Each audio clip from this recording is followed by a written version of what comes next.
Anybody that's listening to this, watching this, or is going to watch this in the future, please understand we are not trained medical technicians, nor do we give a fuck about health. Hence the name Two Drunks in a Bottle.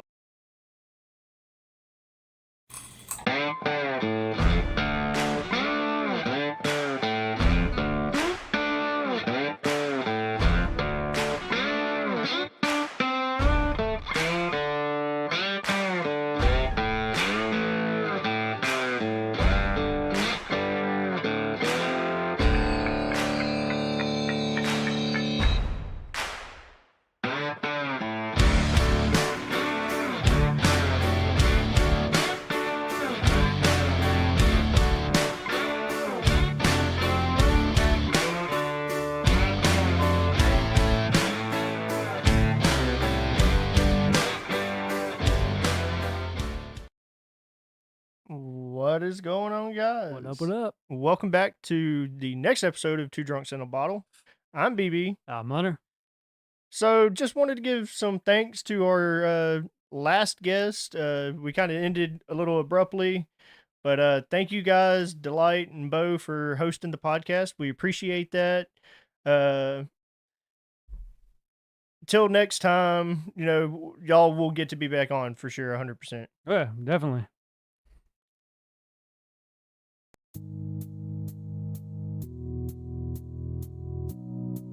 Have you ever wanted to listen to two random dudes on the internet talk about their views?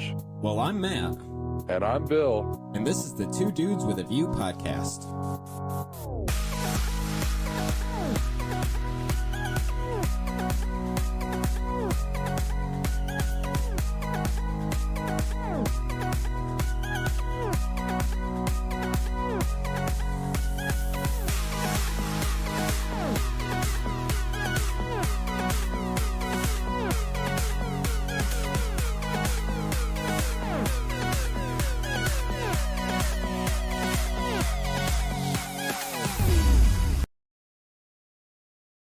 Oh, Bill, you how much you had to drink today, Bill? About You 7 so far. that's it? Only 7? Yeah, I just started about like an hour ago, so not bad. What is going on? Hello? Who are these people? Who are you guys? What's going on here? We're the two Let's- drunks in a bottle. We're the Who are two you? dudes, so Bill, did you double book our sound studio? it might have happened. You can't God. trust me with books. Well, I mean, you don't even know. so how y'all to are two read. dudes and we're two drunks. Y'all want to do a podcast? We don't have a guest, so Yeah, we didn't Well, have I a guest this guessed. week. I mean, why not?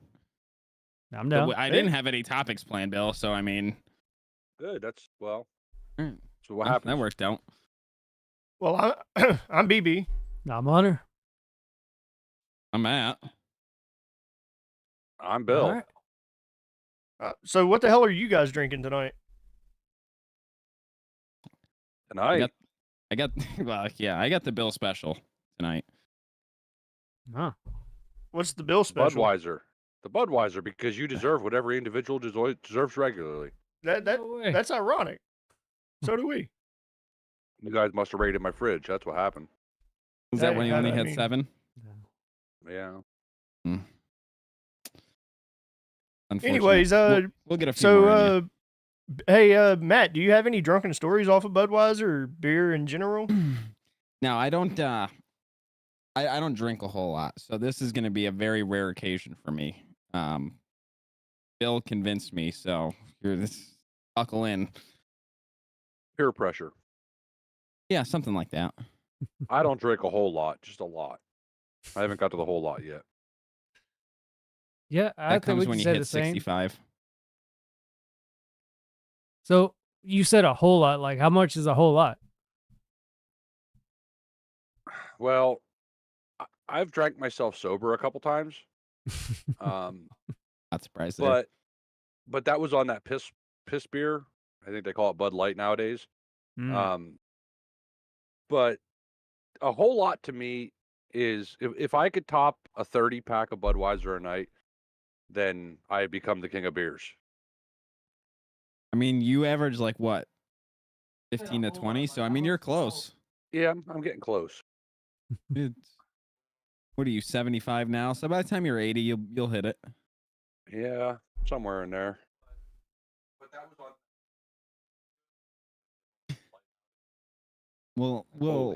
We'll get those numbers up for you. Don't worry. And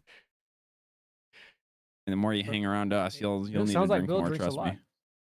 I was about to say, yeah, you guys ain't helping my liver any, but that's fine. Well, I actually know Bill and Matt.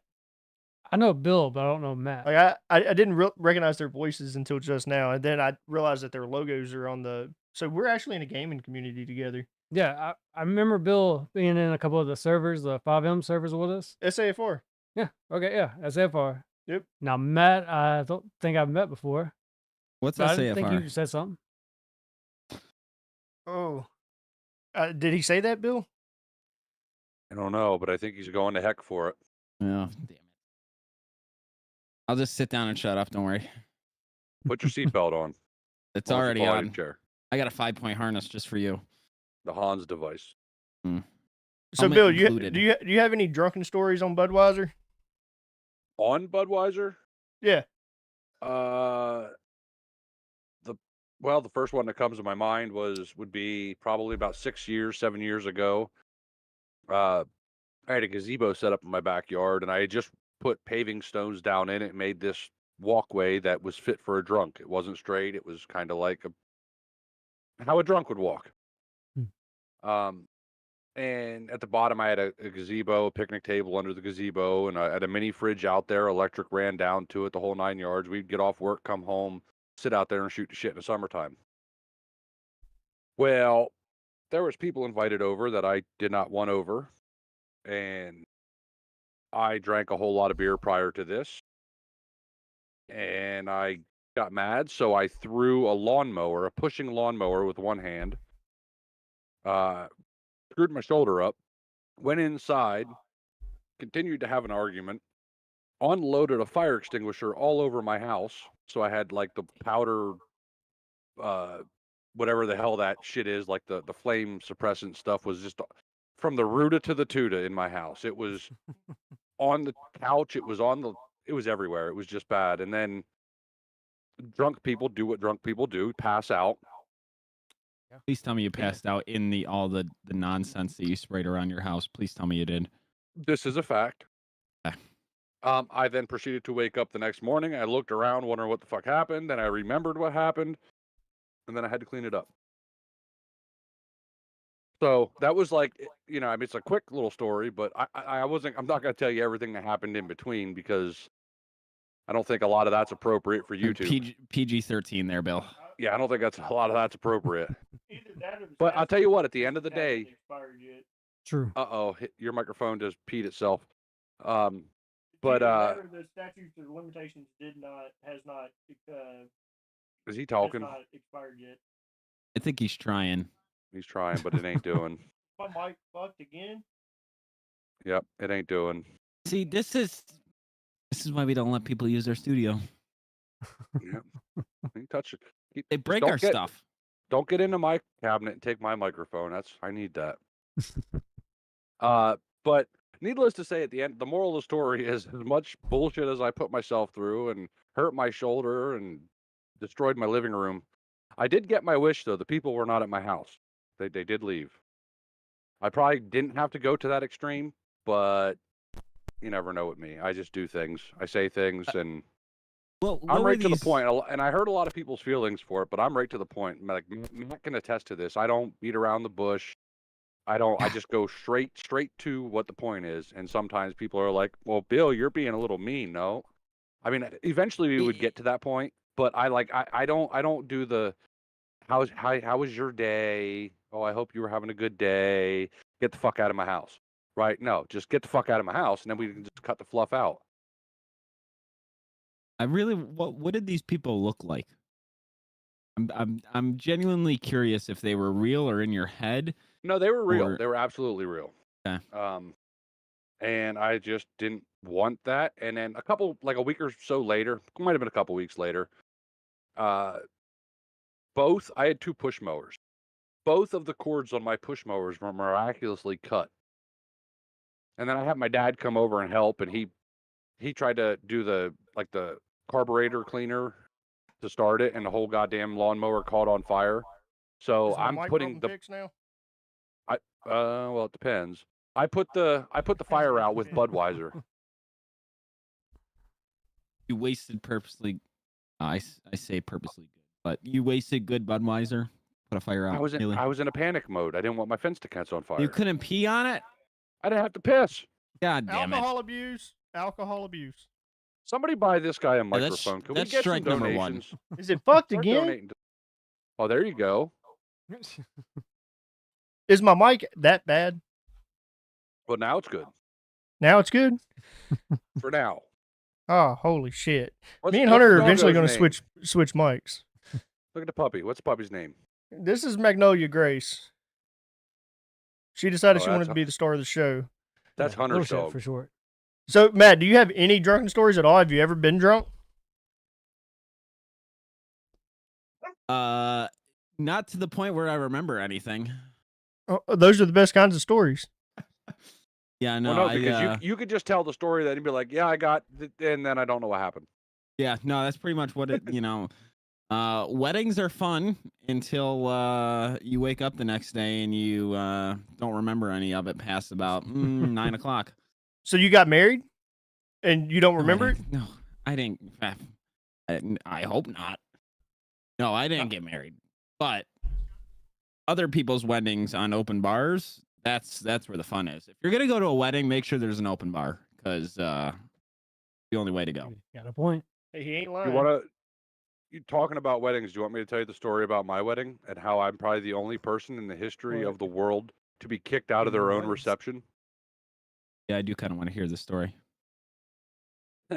All right, so I was an officer at the Eagles. It's I don't know if you guys know it. I'm sure you guys know what the Eagles is. It's basically like a social club.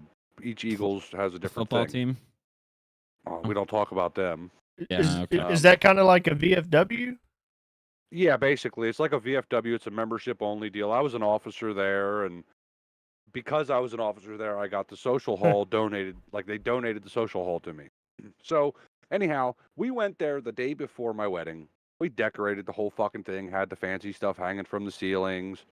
Put the tables up, or the tablecloths, all the little mints and all kind. It looked like it should look.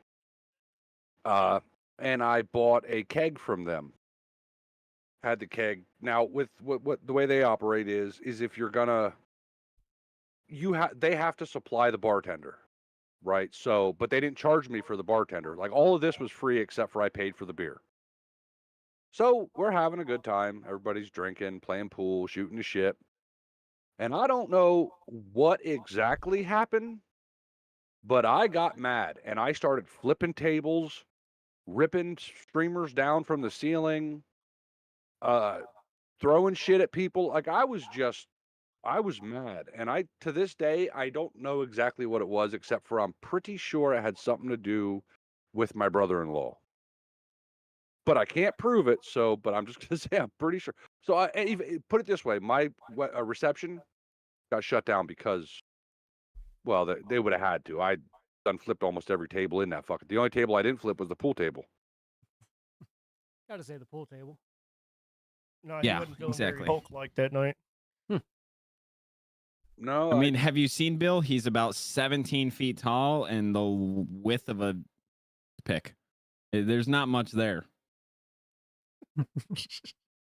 Oh wow. Okay. He's the size of a small tree. Yeah, pretty much. yeah. I'm With no with harm an to nobody. with an alcohol problem. Yeah, I'm no threat to nobody. So, do you have a drunken story, Hunter? Off So- of beer. Yeah, I mean, actually, with Budweiser, it was actually one of the first times I had Budweiser. Buddy of ours wanted to do like a little party at like a beach, and around here there's no beaches, so we found like a place that was like it's called a dam. It wasn't but like a little bit of sand and a little bit of lake water, and that's our beach, you know. And he wanted to go do like an overnight thing and party. It ended up being like 3 of us there, and it was his job to bring all the beer. So he brought, I want to say it was like a case or 2 of Budweiser. It was either like a case and maybe a 12-pack, I think. But he filled his trunk up with that, and we drove off over there. and we pretty much got messed up that entire night. We started drinking, I want to say about 9 or 10 o'clock. Stayed up to about almost till sunrise. I remember you could feel it getting warm out in the sky, and we ended up calling it. But we ended up drinking almost all of the beer. We had just a couple of them left, and that night it was fun. Like we don't remember a whole lot that night, but we just know we had fun. But the next day we ended up getting stuck out there due to him wanting to kind of show us around the place. He ended up sinking his tire and car just wouldn't budge. So we ended up getting stuck out there and having to call people. And that led into more issues to where we couldn't get anybody to help us for at least, I want to say 6 to 7 hours. So it was kind of fucked for us. I mean, it was fun that night, but the next morning it was shit. But that was probably the closest thing I've had to a drunk story with Budweiser. Is just we really weren't thinking, we were just hungry, and he wanted to show us around. I'm glad I wasn't there that night, but I was there the next day helping you guys get out. But not gonna tell that side because it pisses me off when I tell that side of the story. Because y'all are dumbasses. And you joined us. ruined the car because of it. Yeah, that's the worst part right there. Took Yeah. a damn Nissan Altima mudding, is what he did. I wouldn't call it mudding. That's- We weren't just trying to mud. We were just trailing. Is the best way to put it. So Still, Yeah. really?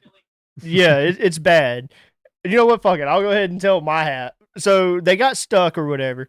They called me, asked me if I would come and get them. I had a new to me truck. I'd probably had it less than a month. It was a 2-wheel drive GMC Sierra, bright yellow canary. Great yellow. Probably one of my favorite trucks I've ever had, but it was 2-wheel drive, so like I'll never own another 2-wheel drive truck. Yeah, kind of. But I had the point some- of a truck that's not 4-wheel drive. Yeah, exactly. I mean, it was one of the step sides. Like it was a sleek truck. It was a street truck for sure. But it had it had brand new all terrains on it. So they had asked me if I would come and get them. And I'm like, you know what? Fuck it. There went your But mic. that wasn't your first answer, though. First answer was no. I originally told y'all no. Yeah, Nope, we didn't hear back microphone from you took for like a shit. couple of hours. You checked in with us, and we are like, we're still out here. And You you're like, know. oh. So I go out there and one of the buddies' dads out there. He had a 4-wheel drive Blazer, but his dad was like, I'm not taking my truck out there. This place is known for eating vehicles and just saving them for saving them. Like they're just gonna go out to the fucking out to the lake, and they're gonna sink at the bottom of the lake. So I was like, fuck it, I'll go out there. I make it out there just fine. Get to them, get them pulled out. We're heading back. My buddy's telling me, he's like, you need a hug over here. But the way he did is nose dived. So you know, like, pretty much I would have fucked him up. And I'm like, no, I'm not fucking my truck up. It's not going to happen. He goes, so I veered off more towards the water and ended up sinking my truck up to the drivetrain. I was like, we're here. But it took 5 to get my truck out. I feel like my mic just Uh-oh. took shit again. Right? Yeah, both of you are having a fit.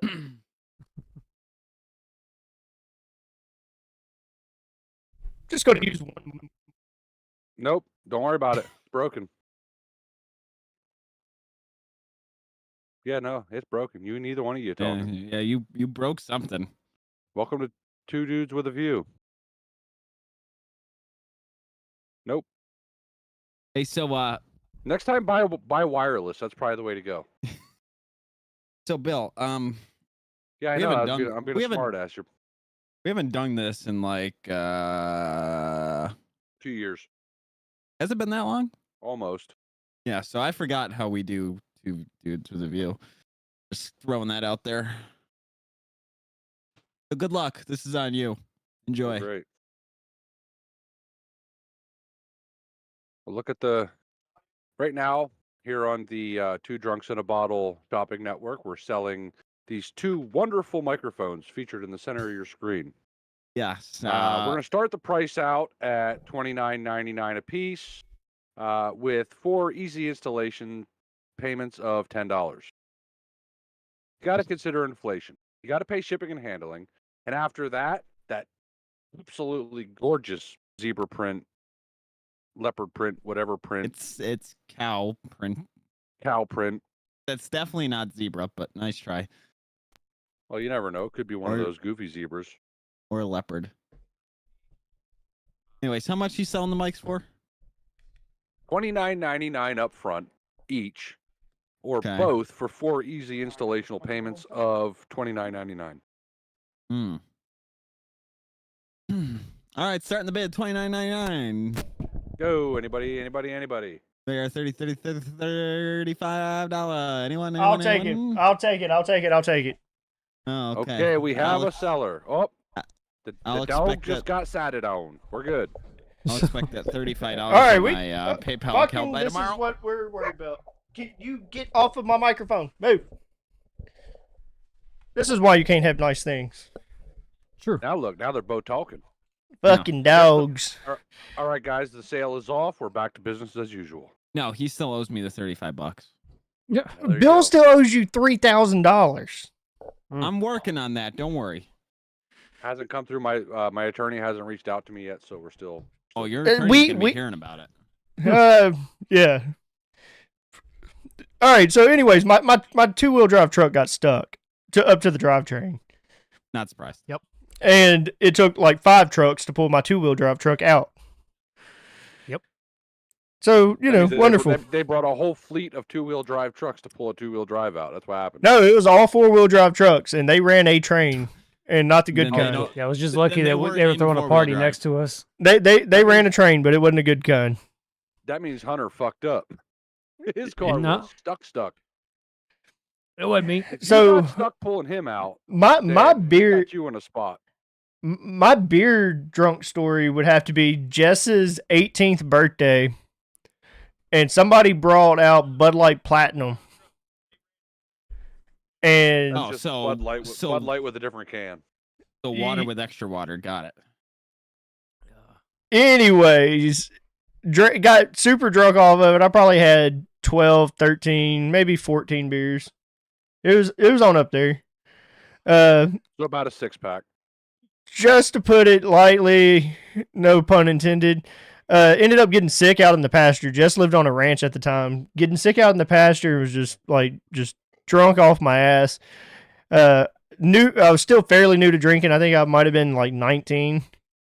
Please tell me you rested your head on a cow patty.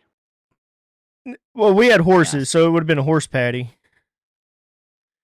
But so Jess wanted to leave me out in the field, and they're like, "No, we can't leave him out here." I ended up going swimming in the water trough because they wanted to sober me up. And then they carried me to a porch, and Jess was like, "Y'all can leave him there." And they're like, "No, we're not leaving him out here." Why did I marry her? I don't know. It sounds like she had your I don't best know. interest in mind. You made a good Yeah. choice. She wasn't on she wasn't even like my beneficiary for my life insurance at this point. What the hell? Yeah, I She don't was know. trying to teach you a lesson from an early age. I guess. That sounds about Anyways, right. mine was pretty short. Y'all want to get into the nitty gritty? Yeah, we talked about our side. I mean, y'all have y'all's podcast. What were y'all going to talk about? What were we going to talk about? Yeah. Matt already said he didn't have any topics. Listen, Probably I the haven't price- done this probably- for 2.5 years, so Yeah, probably the price of gas, the Super Bowl shooting, just about anything. The fact that elections. they still haven't released the name of the Super Bowl shooter, even though it's been a week, 2 weeks. Yeah, But something we like already that. know the name of the guy that killed the 2 cops and paramedic the other day, and I don't even know what city that was now. Or what about China shutting down AT&T? Well, don't buy it. Don't. That's the not problem. what AT&T. happened. That's not what happened. They infected the lines with the coronavirus. That's what happened. They had to- Exactly. What is Matt talking about over there? That's not what happened. Trying to keep everybody 6 feet apart. And if you were too close, if you were closer than 6 feet, you didn't have internet or you didn't have phone service. Is that why I had phone service the entire time? I never lost it. Well, That's because you got the Fauci ouchie. yeah, pretty much. So, Oh, Bill. so both of you guys were in DOJ, Unfortunately, or fortunately. and Bill, you however were there wanna look first. at it. You were there first, right? Bill. He's Oh, muted shit. himself. I Wrong did too. button. Oh. Oh. Yes, I was there first. Yes. So what year would you say you started DOJ? About the middle of 2019-ish. Yeah, you weren't there much longer than I was. Only probably a couple months. And for anybody listening, it is not the Department of Justice like you think, like the government. No, this is a roleplay community, the Department of Justice roleplay community.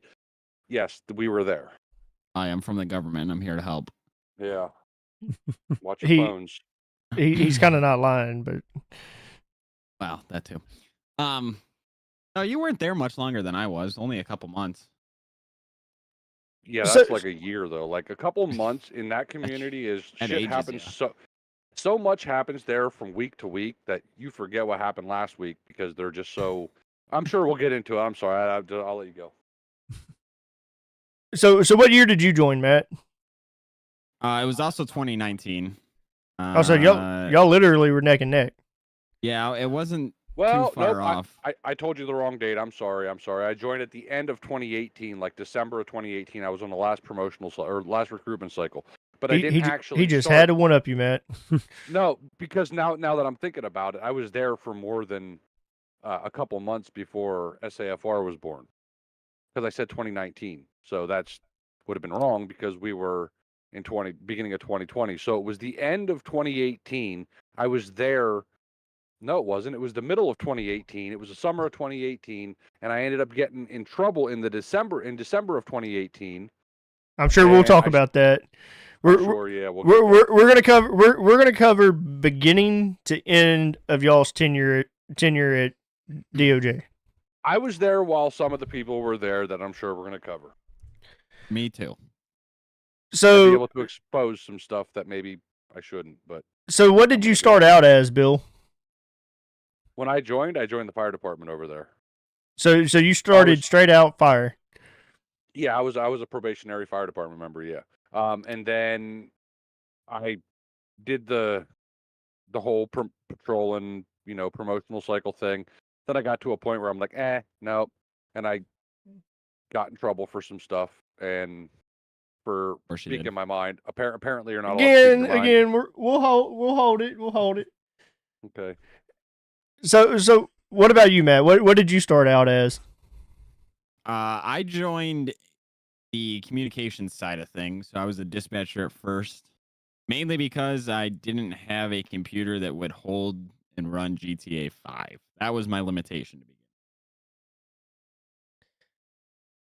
So let's kind of put a timeline together here. That's kind of what we're gonna do with this podcast. We're gonna put a timeline together, with DOJ, and then kind of hopefully we're gonna get some exposure and maybe answer some questions that many of you two people have wanted to know that has been maybe kept secret. I know for a fact Bill has a shit ton of secrets. Matt, I haven't had the pleasure to hear much of your DOJ experiences. I've got to watch some of your. Mine. I've seen some of y'all's some of the videos that you had in your vault. That was about it. Yeah, you don't want to know some of my secrets. I'm just like Bill. We have stuff. At the very beginning, when you first started, like what made y'all want to join DOJ? Depends on who you're putting this question to first. Is it? Well, I mean, I'll whoever wants to go first. Go ahead, Bill. So, I'm pretty sure anybody that is into DO or like the GTA RP knows about the Code Zero stuff, right? And that was what essentially got me. I'm like, well, I grew up playing Dungeons and Dragons and playing Army Man in the fucking woods and all this stuff. So like role playing I just got used to it. And I seen this, and I've been playing GTA since you were looking down on the game. I thought, hey, this looks pretty cool. It's like cops and robbers. Let me join. So I tried to join, couldn't join. Tried to join, couldn't join. Finally, I got accepted in, and then once I got in, I was like, just pretty much about anybody else that was joining at that time because there was no advertising. It wasn't. They were like, join today, join today. If you didn't read the descriptions in their videos, now keep in mind YouTube isn't formatted the same way it is now, so back then it was harder to find the stuff. You would join, and I got to see things that maybe I shouldn't have seen. But that's what got me into it. It was it was something to watch at night. Why are you both got your hats backwards? First off, Thank you. I was first. This is always how I but wear mine. you got your hat with the gangster lean right now. Now look Yeah. at him. Look like a damn fool. Continue. Because he is. Continue. And he's got the bill of his hat bent up into like a V, so that even made it worse. It's Got a point. disrespectful to that hat. You know how you put a bill in your hat is you put a baseball Is in it, that- put a rubber it- band around it, and let it go. Yeah, it's Old school. I haven't done it. And continue your damn story. Okay, well I'm sorry. I'm sorry, you're just distracting. Yeah, that was Yeah. just we just went full goof there. It was like Dumb and Dumber. I didn't know what I was doing there. But anyway, so that's what got me into it was watching the old videos, thinking that what I was watching was what I was watching until I learned differently, which we'll cover as we go on here.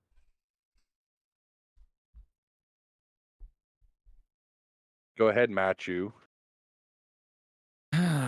Well, so I was similar to Bill in a way. I had played the Grand Theft Auto series on console before making the switch to PC. Also had seen the Code Zero days with all of them and said, oh, why not? Why, let's give this a shot and see how it goes. And very similar to Bill. Joined, I would still say we both joined Bill before the hype was all about it. Before like the waves of thousands and thousands of people applying a month were a thing. Yeah, and Um, even when I joined, like to piggyback off of that, even when I joined, it was still I waited like 2 months. I had to do it 2 months just Yeah. because it was such a close knit group of people that they didn't just let people join, right? Like you had to get in and talk to people and for them to trust you to do it. And 5M really wasn't a thing then, even though it kind of was, but it wasn't. So it was.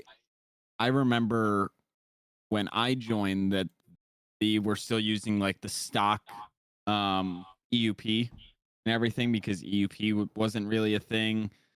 The vehicles were still like the original vehicles.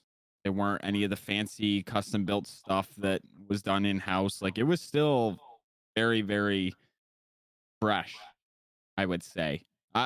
It had So been around very- for a very year and a vanilla. half, but yeah, very much so. I mean, there weren't interiors, there weren't custom scripts, there was nothing like that. It was just very, very basic. You had to use your imagination. Yeah, pretty Lit- much. Legitimately, you had it. It was literally the start of role play. Like if you ever see, how we have, the DP emotes menu and all that, that didn't exist. You had like the stock 5 or 6 emotes that were built into the game, like hammering and like washing, and that was about it. That's all you had.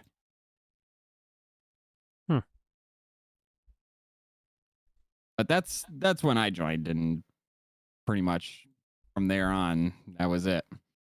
So Matt, when you were finally able to get a PC that could handle the game, because you were at one point in DOJ in game, not just Yes. comms, right? Yeah, so I spent about 3 months just communications, and then I got a computer and ended up going in game and doing that.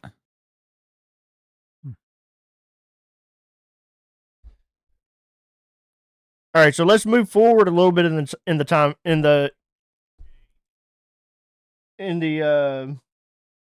frame. So as you progressed, and this is for either of you, as you progressed, it was enjoyable at first, right? So I'll go first. So again, I spent 3 months. For those of you who don't know, DOJ, I'll back up a little. DOJ, you fill in an application, and then the application gets accepted. And then at the time, they had just started doing interviews. So you had to do an interview. And then you couldn't just get right in game. You had to go and do a training. Well, actually, you had to pass a written test first, I'll say. So they went over like, the SOP and this and that and blah, blah, blah, blah, blah. And you had to pass a written test. And then for those that were getting in game, you had to go in game and pass that test. So it was like a month-long process from the time you apply to the time you get in. So at the time, obviously everyone's doing that. So it's enjoyable. You're like looking forward to it. Being a communication side, I never had to get in game. So I only had like an hour and a half, 2 hours of like quote unquote training. Then you had to do like your ride alongs and all that, but whatever. But up until that, like the first month for a majority of people is just either working on training or doing something along those lines. So it takes a while to get in, and it's not. I'll let Bill answer it for him, but personally from experience, that first month kind of sucks, and then you slowly start getting to be able to do things, and you're like, oh yeah, this is fun. Like it's cool. Get to talk to a bunch of people from all around the world. I still talk to people that I know from there that I met there. Unfortunately, like Bill, but Well, I don't know. Good goddamn. but I'll let you answer. I mean, for me, at least the first month sucked, and then everything else past that was decent. When I joined, there wasn't the application. I mean, there was. It wasn't really an application. It was kind of like you joined this. You joined the Discord that they had, and you just sat there and waited. And eventually, somebody would make a post, and then you would, reply to the post, talk to somebody. The thing was, they didn't. Like I said, they didn't have an application then. So when you joined and did that process, and you talk to the person, if that person wasn't happy with you or comfortable with you, you just sat there, right? Like they didn't kick you out or nothing. You just sat there.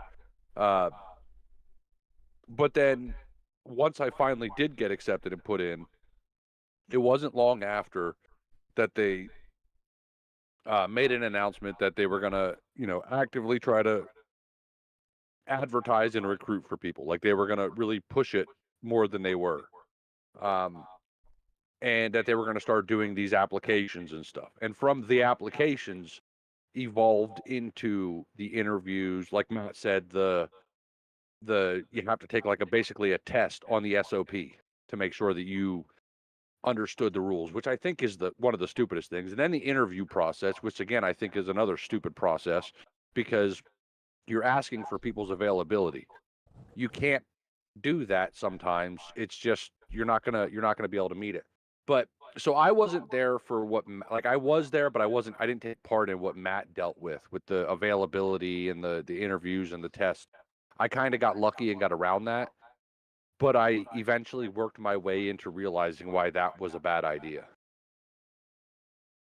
And it was really a pain. I mean, it wasn't bad for me being in the States, but I know people that were from Europe and Australia and whatever. They had to wait what seemed like months just because it was such a new thing.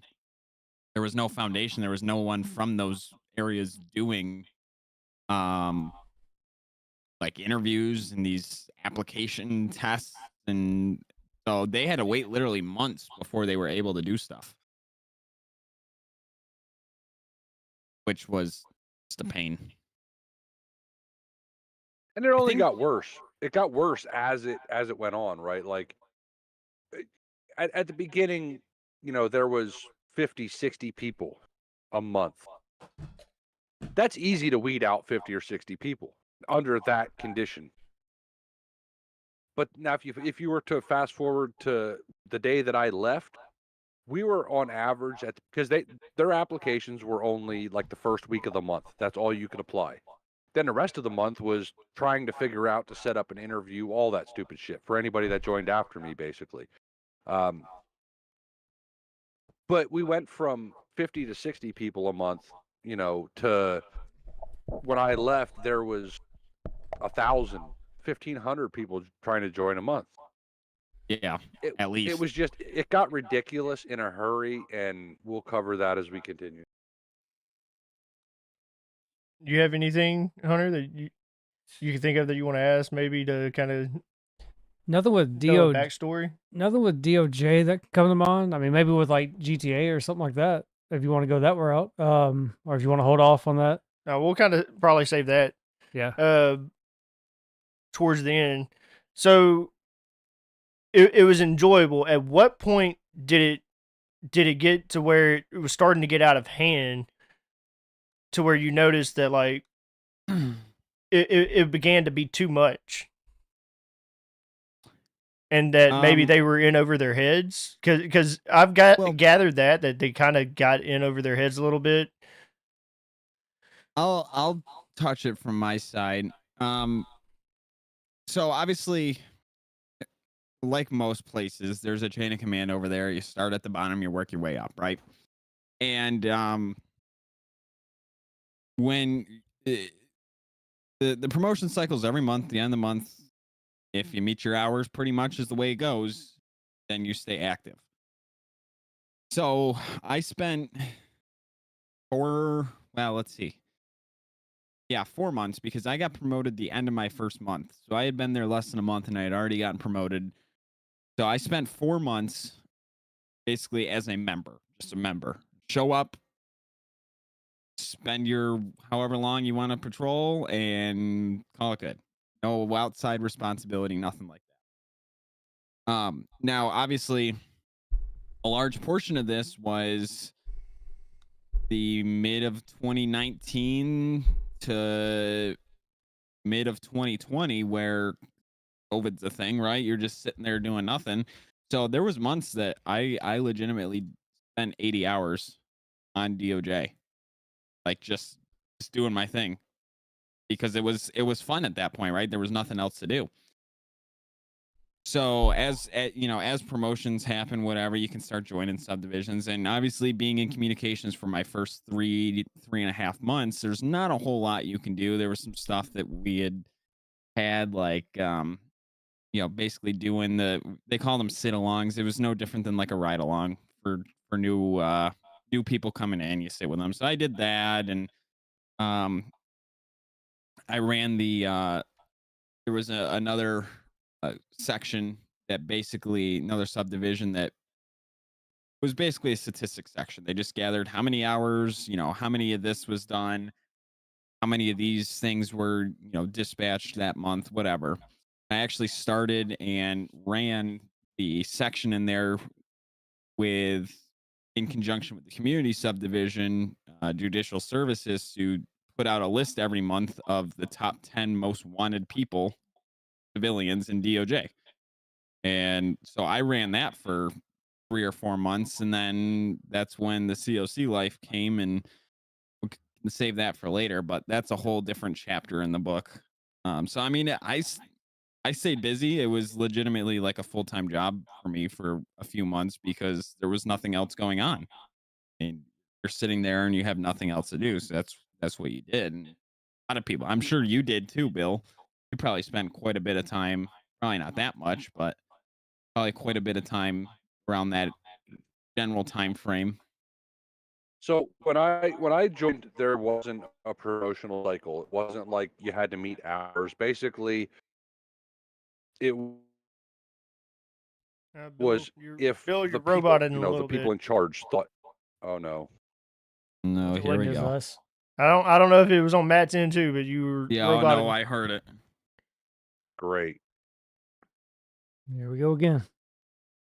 Bill, you might need another Can't trust mic. nothing.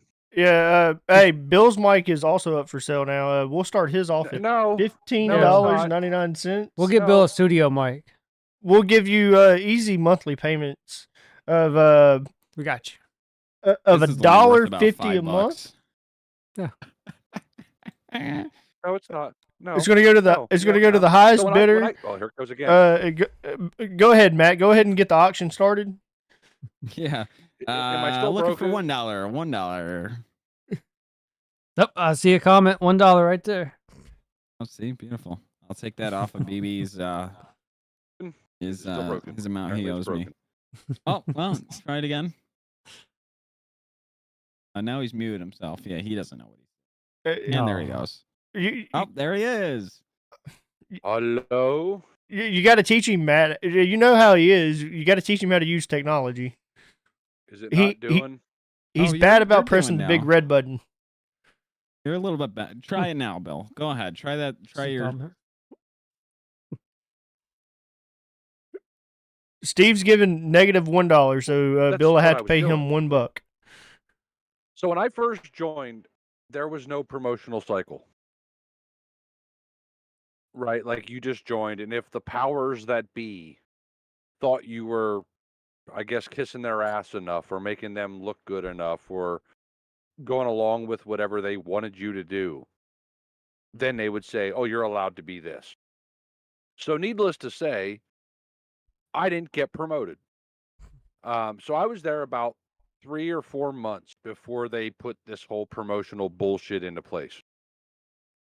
And that's why I got myself in trouble, which is because they put these rules into place, and then people that came in after me all of a sudden were ahead of me. Just because they decided that, they weren't going to be retroactive on the people that were prior to this happening. And I hooked Matt up at one point, but we'll cover that. So I kind of hooked him up and fucked him over at the same time, which is Yeah, you really kind of did.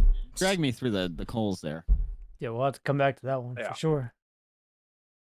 but yeah, so they pretty much, when I joined, it was just, hey, we're gonna patrol tonight. Anybody available? And we'll cover that part of it too, just so people we could finally put into context everything you see on the internet from 4 or 5 years ago. I'll cover that, so that way everybody that ever listens to this will know exactly what really happened. But go ahead with the next question. I don't want to because I'll end up fucking spilling the beans right now, and that won't be good. Well, when did it stop being enjoyable? That was like so it went from like you guys were having fun to For me, it was Yeah. when they put the promotional cycle in, because I did a lot prior to that and didn't. so get that's no what credit made it for unfun for you, is the promotional cycle being added in. It didn't make it unfun for me. It just like it was kind of like a slap in the face because I didn't get a retroactive promotion. Right, I was there for a couple months and I didn't get a damn thing. I was stuck at probationary the whole time, and then people started getting promoted ahead of me I would because say they didn't have their shit together, so it really looked bad. obviously I was there from the start of the promotion, so I didn't have that experience. For me, I would say I was there just over a year. It was like a year and 2 months or whatever, something like that, maybe 3 months. I would say my first 6 months were probably enjoyable.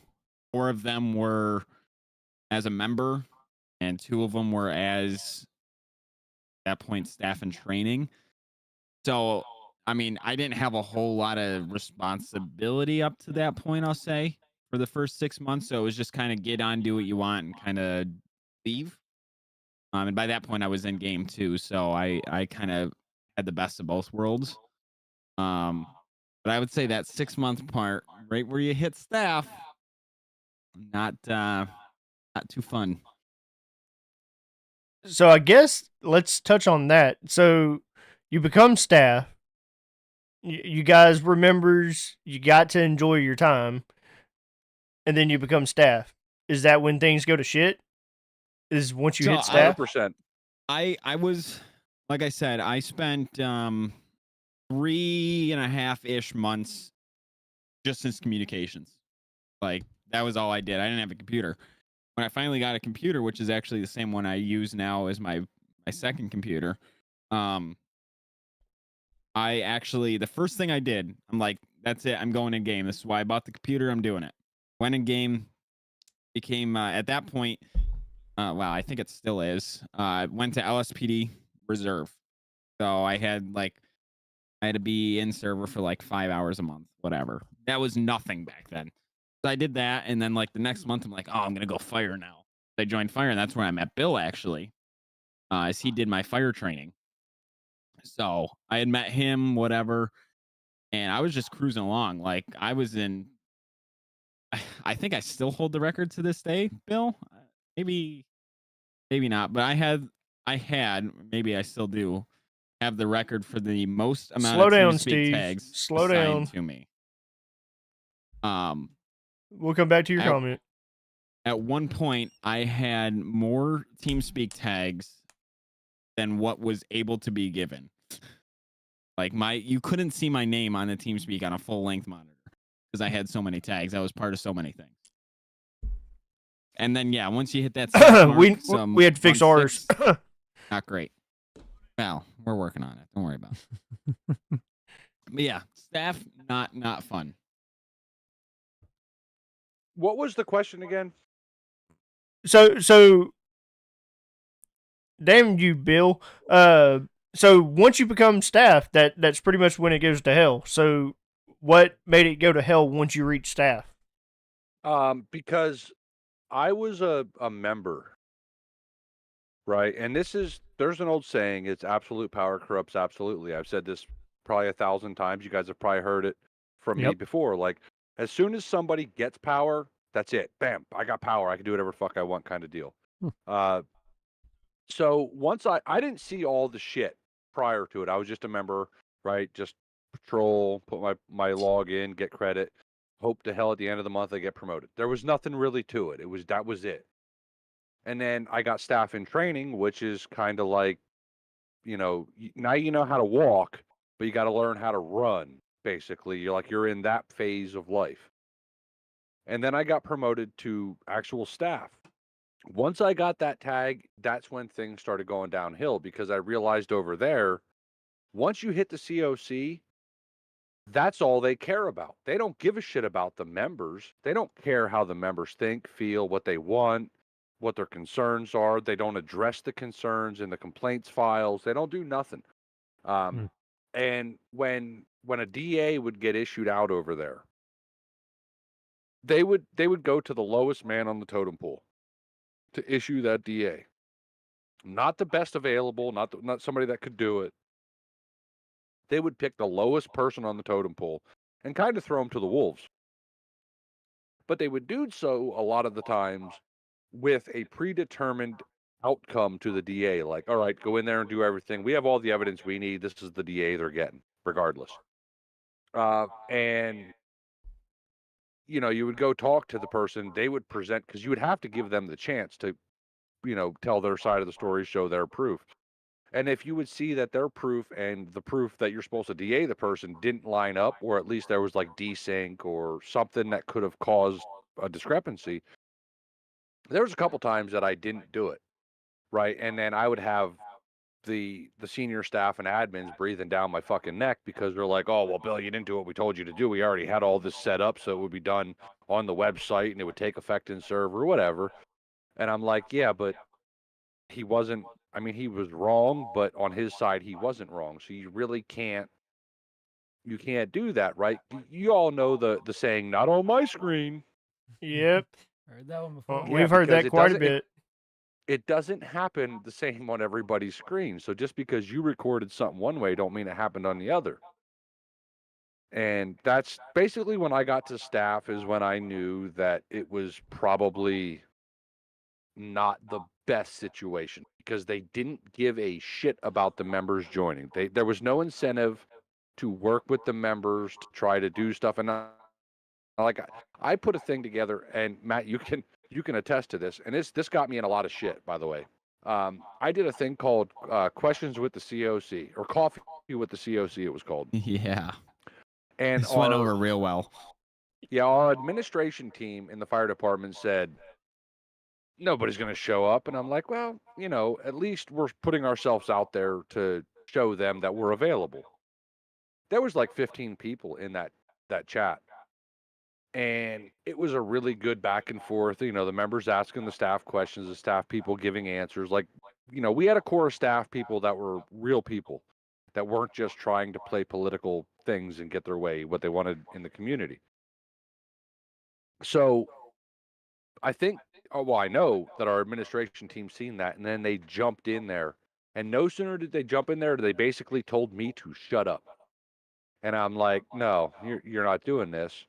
And every member of that meeting afterwards sent me messages or even said it in during that, that we were just having a good time shooting the shit. But these people were so afraid that their spot was getting compromised that they pretty much put a bullet right in our heads when we were trying to do it. And there was never another coffee with the COC after that.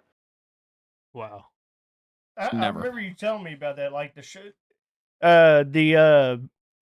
turnout was like great, and then in the fire department, let me just reiterate that the fire department. There's times it's still the same now, right? Where GTA roleplay is dominated by civilian and LEO roleplay. That's it. Fire department is the ugly stepsister. They're like the ones that they show up to take the barbs out, or they show up to open the door and get the person in, put him in an ambulance, take him to the hospital. Like, there's really no RP in the fire department except for realistic roleplay. So the fact that we would get in the server sometimes and there'd be 2, 3, maybe 4 of us, best there would be like 6 of us.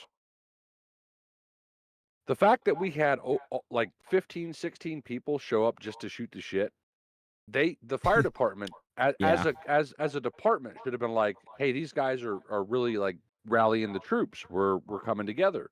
No, they took it as the opposite. That these guys are coming together now. Now my position's in some kind of jeopardy. When it really wasn't that way until they joined and started talking shit. And then everybody's like, oh, well, this dude Jackson W joined in here and told Bill to shut up. Bill's the one that's been running this for the past hour. No problems. And then other admins joined and muted themselves just to listen in. So yeah, it was very toxic. Which was kind of shitty because Bill and Matt's the same way too. Like I've been around you guys long enough, and have myself and Steve has already posted the link to SAFR in the chat. But all of us in SAFR, even in the administration team, that we're all members first, and we all move over to relax at the end of the night, and we're all gonna shoot the shit. None of us are above anyone, really. No one person is above the community. Like, the community we're a group of people. We're a group of friends. We're a bunch of people trying to become friends. When did that become a problem in DOJ? When did that arise to where somebody was better? Like, you guys were just staff members, but was there at any point that administration would just shoot the shit just to do it? Well, I want to jump back because I have things that aren't public access to most people, and I just want to read some of these to just reaffirm what Bill was saying earlier about his little talk in whatever it was, coffee with the COC, whatever. These are direct messages that were used against Bill.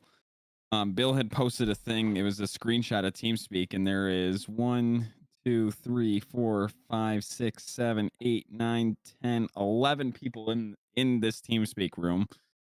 And Bill just posted a simple comment, sample of the potential of coffee with the COC.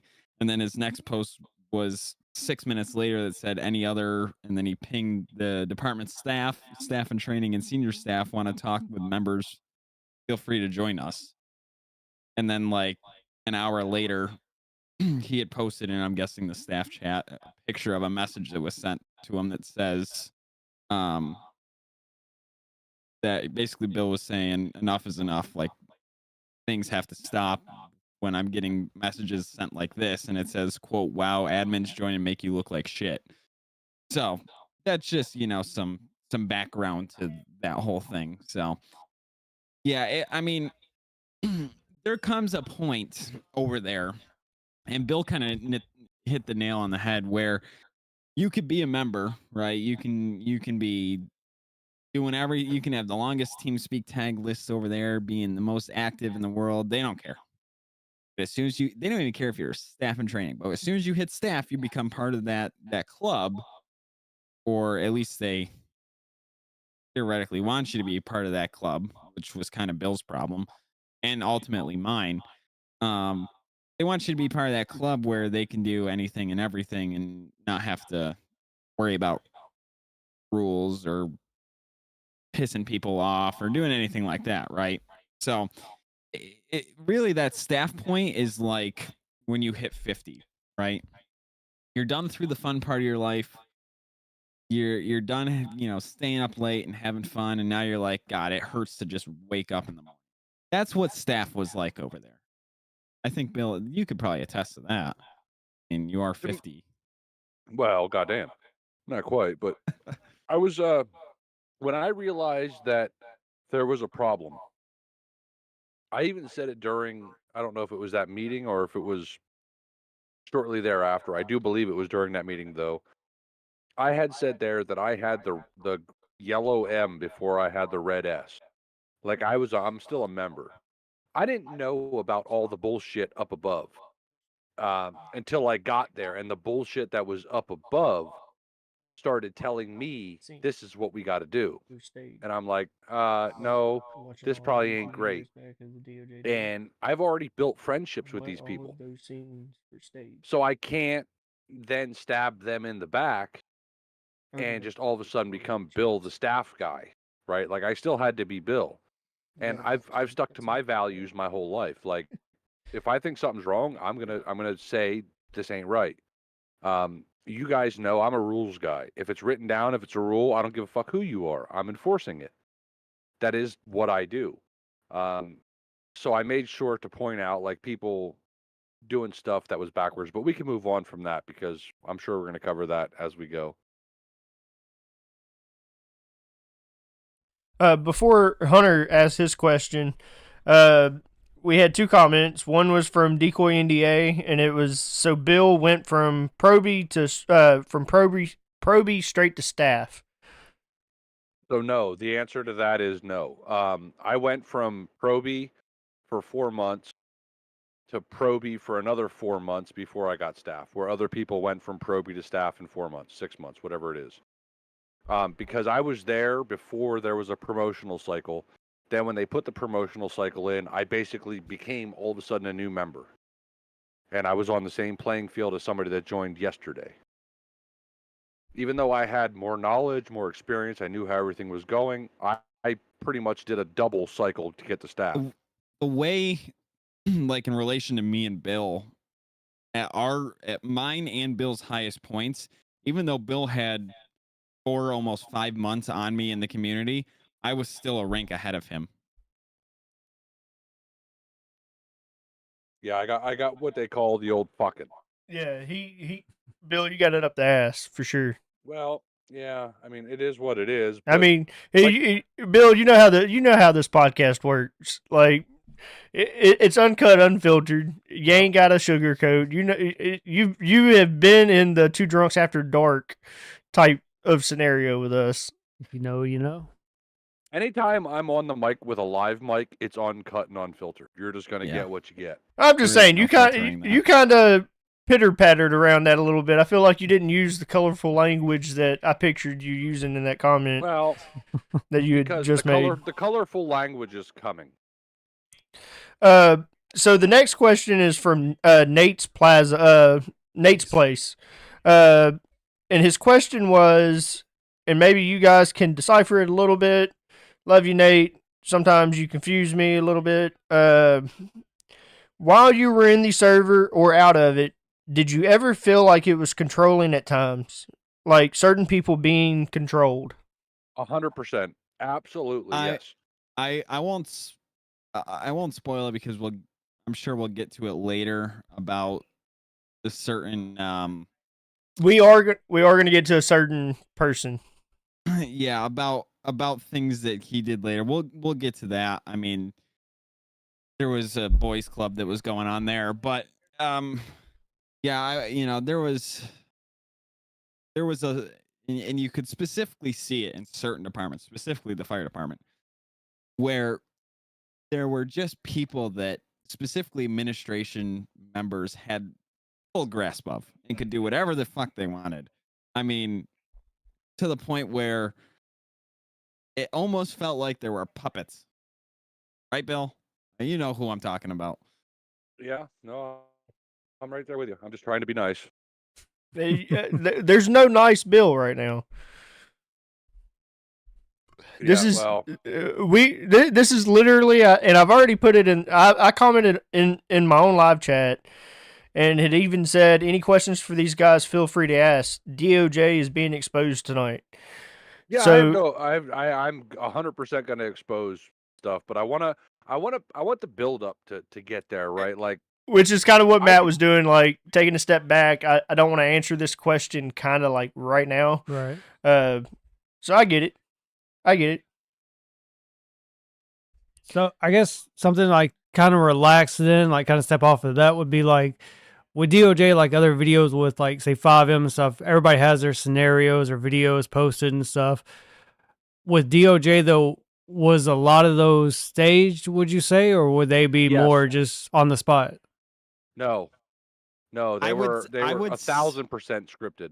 Yeah, I would say it really depends on who you were dealing with, but I'll go higher than 85% of them were 100% start. And again, I won't get into it too much because we're going to talk about it more later. But from the beginning to the end, 95% of it was set up or coordinated in some way. I could tell you, I'll tell you this, before there was like the large numbers that were going in, and there was like 7 people in server at a time, 8 people in server at a time.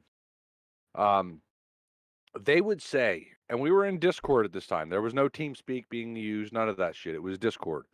They would say, because we'd all come together in one chat before the patrol started, much like we do in SAFR, except for we don't plan stuff in SAFR. There, they would say, all right, guys, we're going to do this tonight.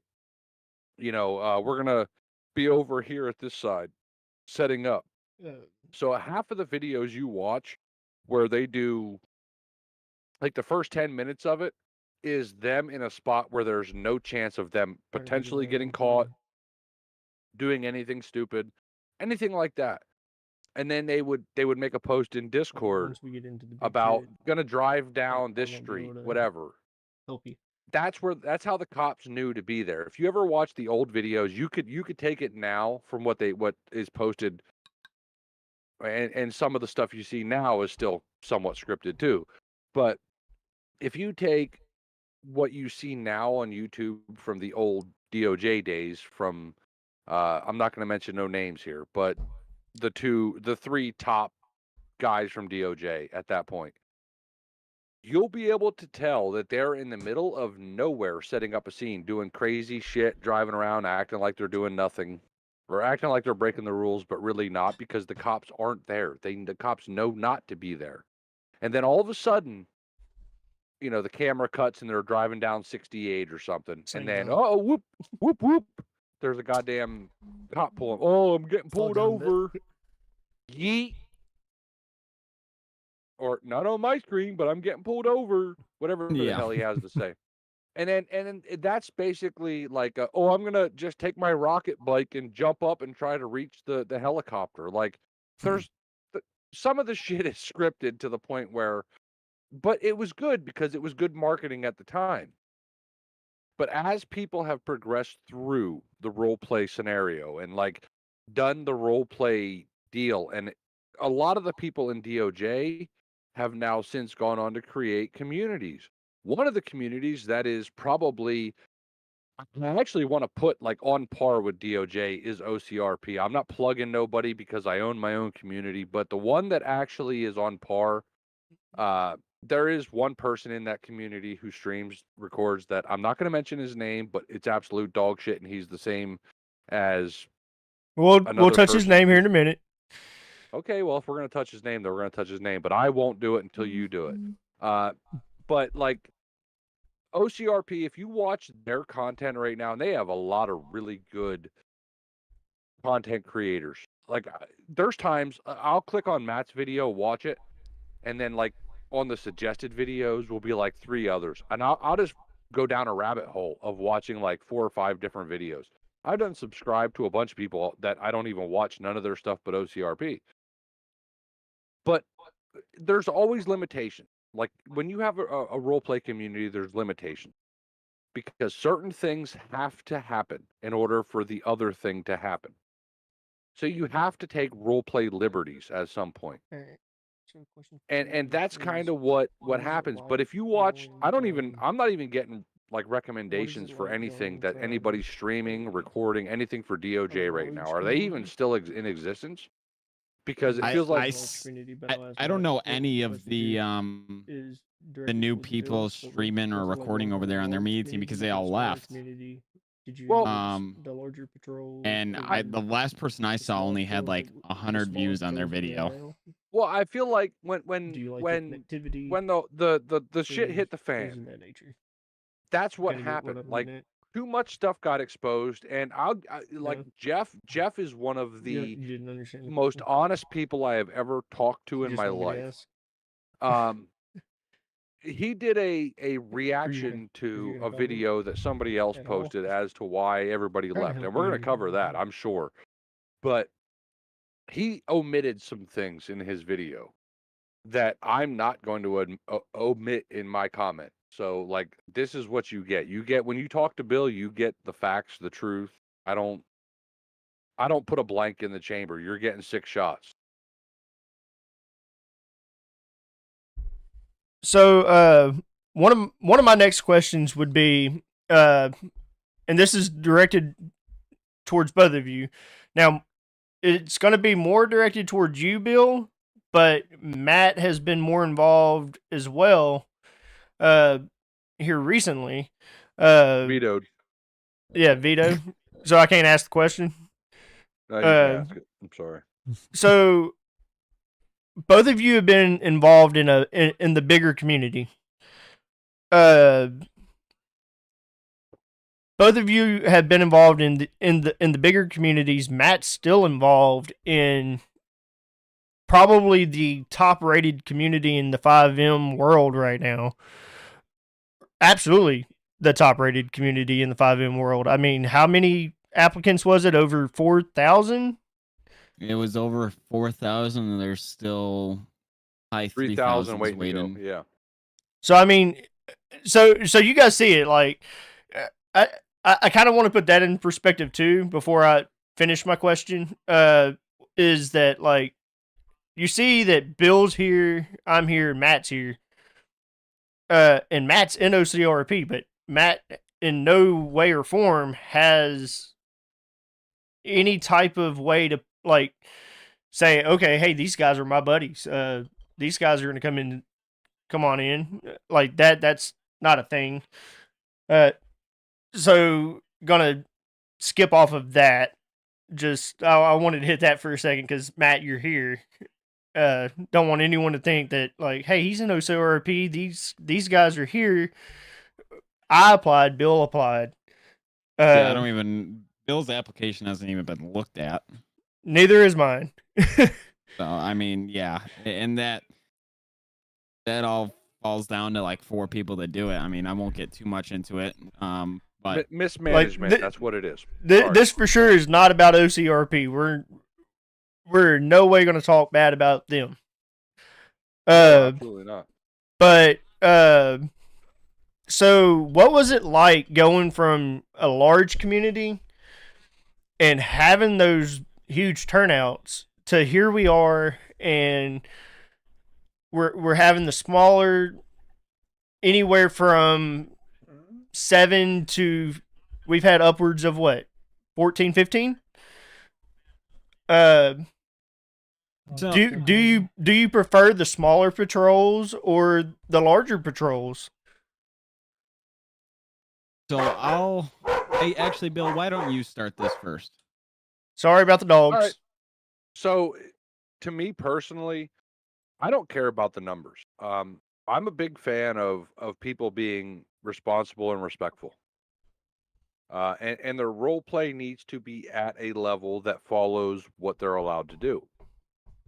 So I don't care if there's 5 people in patrol or if there's 32 people in patrol. That doesn't matter to me. My only thing is if a community is going to be built. First off, let's go back. The To answer your question, no, it doesn't really matter. I prefer though a smaller patrol. I feel like because- we get to I feel like we get to know our members at SAFR with the smaller patrols. Like all of us we become a close knit, really fast, quick, and in a hurry. Some people share more than probably what they should, but we're always there. Well, But and that's what it's about, right? I It's feel not- like it's we not may about- you may lose a sense, like being that bigger community and growing the staff team, and I'm sure DOJ's staff team was massive. Their administration team was small, and but you lose a sense of direction at a certain point because you lose base with your members. Well, once you stop caring about the members, you're done. The only thing that drug DOJ through the mud was the names of the people and the videos that came out prior to people joining. Right? Like people joined DOJ months after the debacle. And they didn't know that these people weren't there because all of a sudden there wasn't videos, but there was still videos that was showing up as like suggested videos.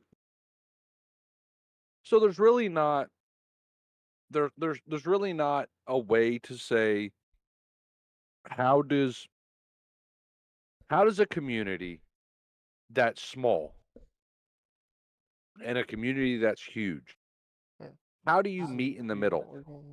I think what the deal is once you lose sight of the members, then you've lost the plot. Once you realize that you have grown to a point that you can no longer You're off camera. If you treat the members the same and it starts becoming why'd you do it on that? I guess a tyrant system, which is the best I can describe DOJ is Why did you do that on that side of the once you hit staff, you become a tyrant.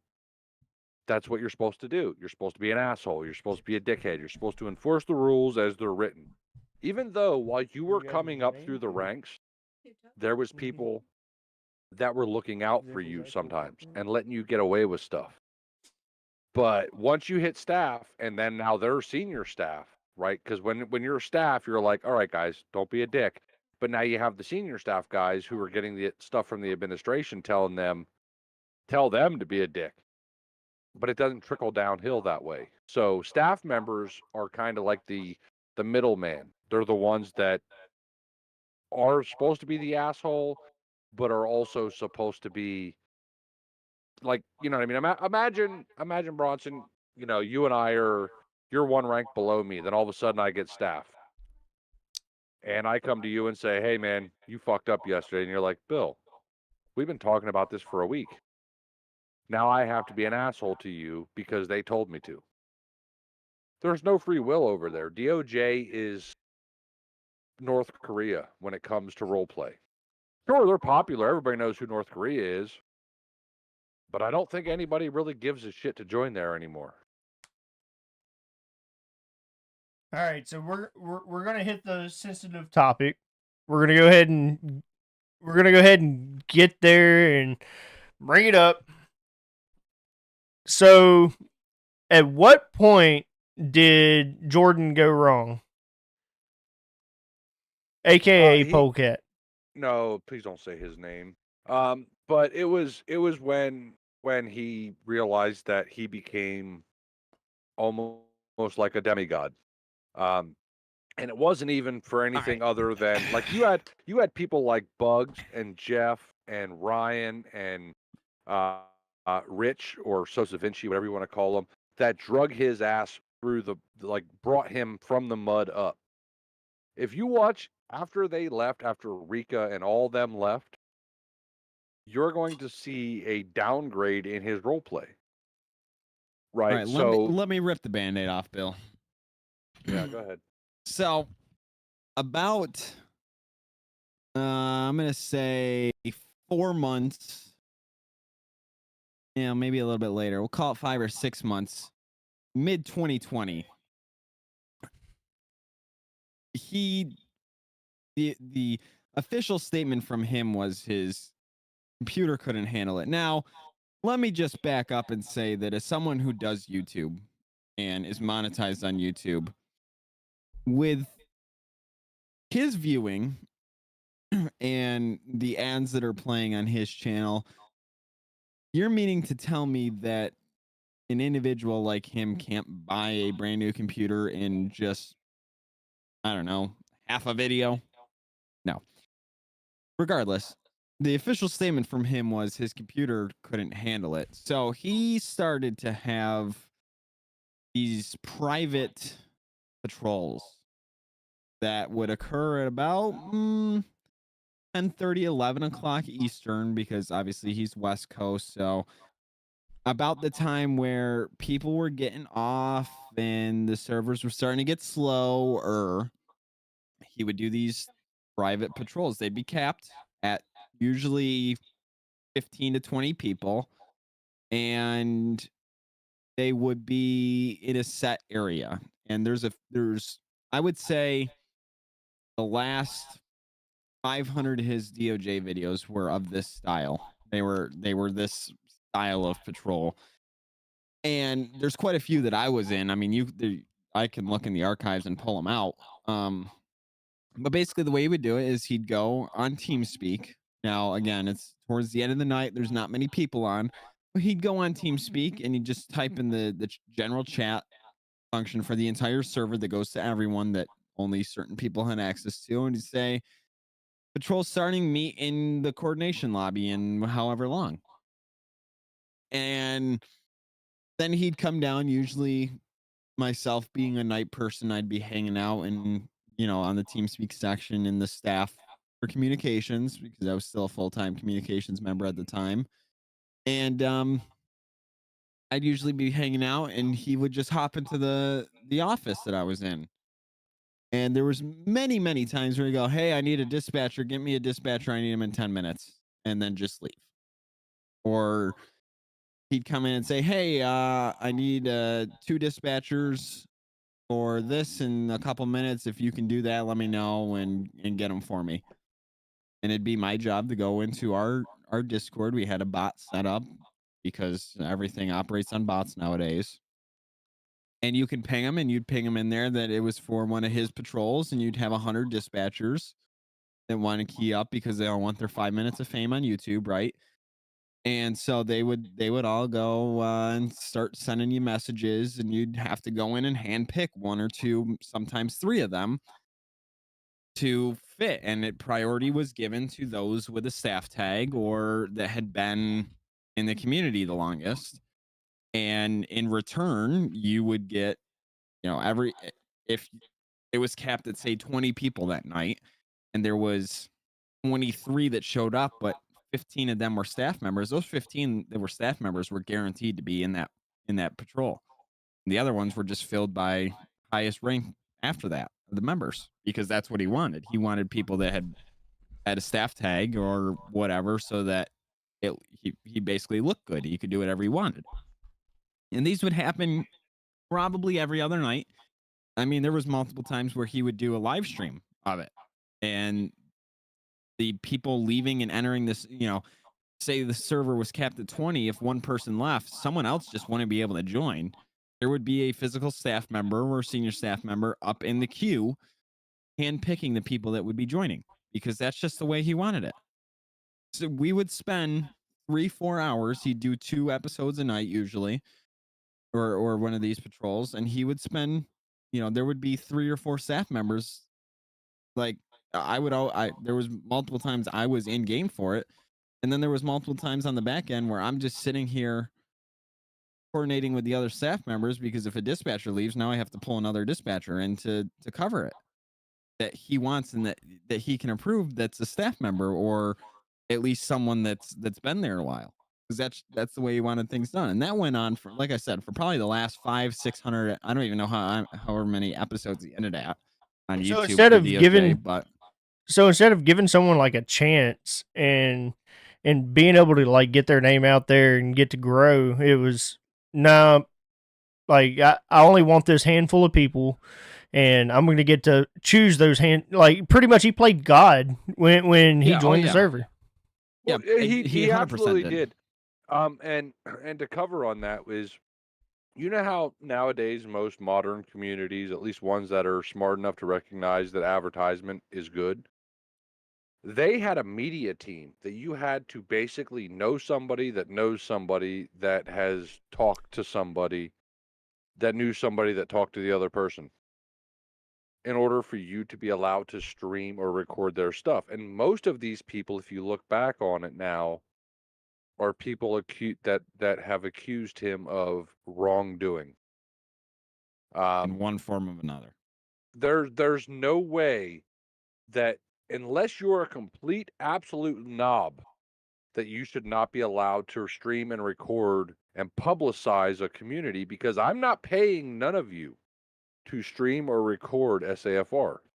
You're doing it just because you want to do it. Over there, if you streamed and record DOJ, they weren't paying you for that. You weren't getting kickback or compensation. You were doing it because you just so happened to get selected for that position. So that's why in the past, I don't know what it is now because I don't follow that dog shit burnt down house. But when I was there was literally a small handful of people that were allowed to stream and record. It's still that way. None of which I know that are still there. One of whom I talked to recently, he goes by Mercenary on YouTube. I guess you could just look up DOJ or Mercenary streams DOJ, or I don't know how the hell you want to look it up. But he was a high-ranking streamer, high-ranking member in the department. He did a scene, and I'll never forget it, where he went to basically shut down the sheriff's station. And, there was like 7 or 8 of us civs that were there, and we were just there as utility tools. We were just there to be obstructions and yell and bitch and carry on. He issued paperwork saying that the building was being repossessed because, BCSO didn't pay their rent. Role play. Not a thing though. The government pays. Well, like that. That's no. a state thing. That's a state thing. No, but it ain't though, because the way that they had stuff laid out was each individual department was a self-sustaining department. So that y'all were meant- mercenaries, like his own name. Y'all were mercenaries, pretty much. Well, but not really though. It was like we were just there to say, you're not state hey, funded. This building belongs to the people, right? Is what we were saying. Is we're taking the building back because it's not paid for. Nothing's, and none of us did anything. He's the one that literally drove the van away, or whatever the hell it was, like a truck or something away. The cops arrested us, and then the next day I woke up to, I need to see all the video proof you have, and I went into the meeting or into the interview, and I'm like, well, I'm not part of the media team, so I'm not allowed to record. So what do you want me to give you? You're asking me to give you what I recorded, but if I record it, then I'm breaking a fucking rule because I'm not a media member. So what do you want me to do? And they're like, oh, well, if you have any evidence, you have to provide it. I'm like, sure. I mean, I could tell you my testimony, but I'm not allowed to record this. Oh, it would. So dysfunctional. Anybody in the chat got any questions? Let's go. Let's get it. So we'll go back to Nate's question. now that his question pertains to kind of where we're at in the timeline, while you were in the server, in or out, did you ever feel like it was controlling at times, or like certain people were being controlled? I mean, going So- back to the I mean, just the patrol thing, like he's literally hand picking people or appointing people to hand pick people to basically be a part of his little whatever you want to call it. I don't even know what you want to call it, but Partially his Family question got answered. Partially. but like he's hand picking people to be a part of this. Like if that's not controlling as it is, then I don't know what to tell you. I will say this: when it's a normal public, like I don't want to say public patrol, but when it's a normal patrol, and there's 32 people in there that are just getting in to patrol normally, the COC still works. So if you're, LEO COC, Fire COC, Civ COC, you're kind of on an even playing field, right? Say there's three different staff members from three different departments. No one department was better than the other in that patrol. If you're the only staff member, the dispatch is going to come to you to try to resolve problems. So, to answer that, like, were you being controlled? No, really, there was no, like, when you join a patrol, you have to do this. But when it came to Jordan's pre-scripted patrols, yes, you absolutely had to have, like Matt said, if you were a staff member or above, your position in that server was guaranteed. And if you were below staff, but there was somebody else that was staff in the queue, even if you were there first, your ass got skipped. They pulled the staff member down because they knew that if you're COC in any way, you must be obedient to Master Jordan. You must bow down to Master Jordan. That's just how it was.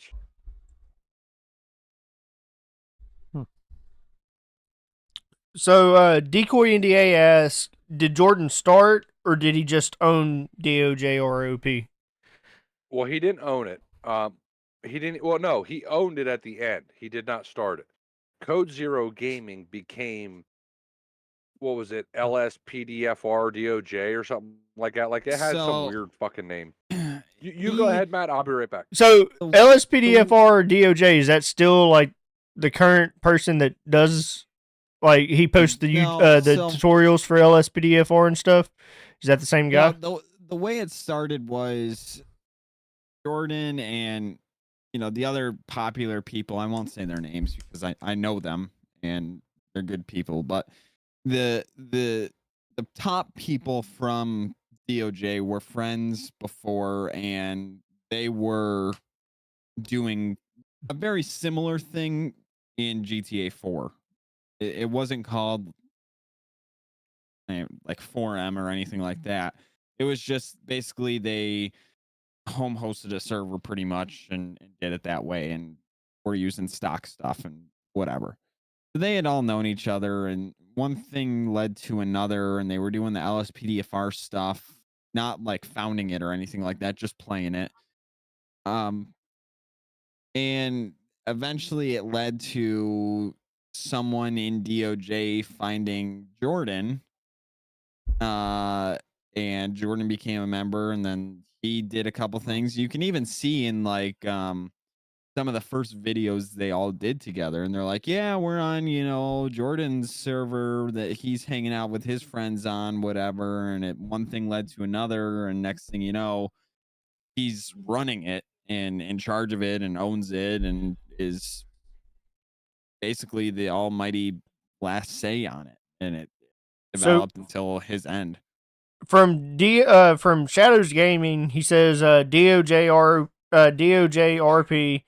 went from SAPDFR to DOJRP.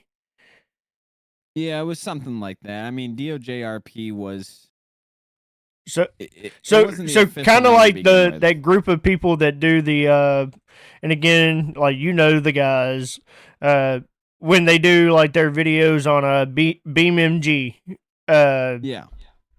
that's pretty much It all what they started it out as. it really all started in like the GTA Why don't 4 we- days. Why don't we just peel back the goddamn curtain here? Why don't we just peel back the curtain? I feel mean, like their that's the names way to have do it. already been said. Zach, Bugs, Jeff, and I think there was 2 others. I can't remember. Like a Zach House in Check, whatever his name is. But that Dave. was Code Zero Gaming. It was. Damn it, Dave didn't come in till after. But anyway, when the whole Code Zero thing first started, it was a 4 or 5, maybe 6 people thing. Jordan got brought into that.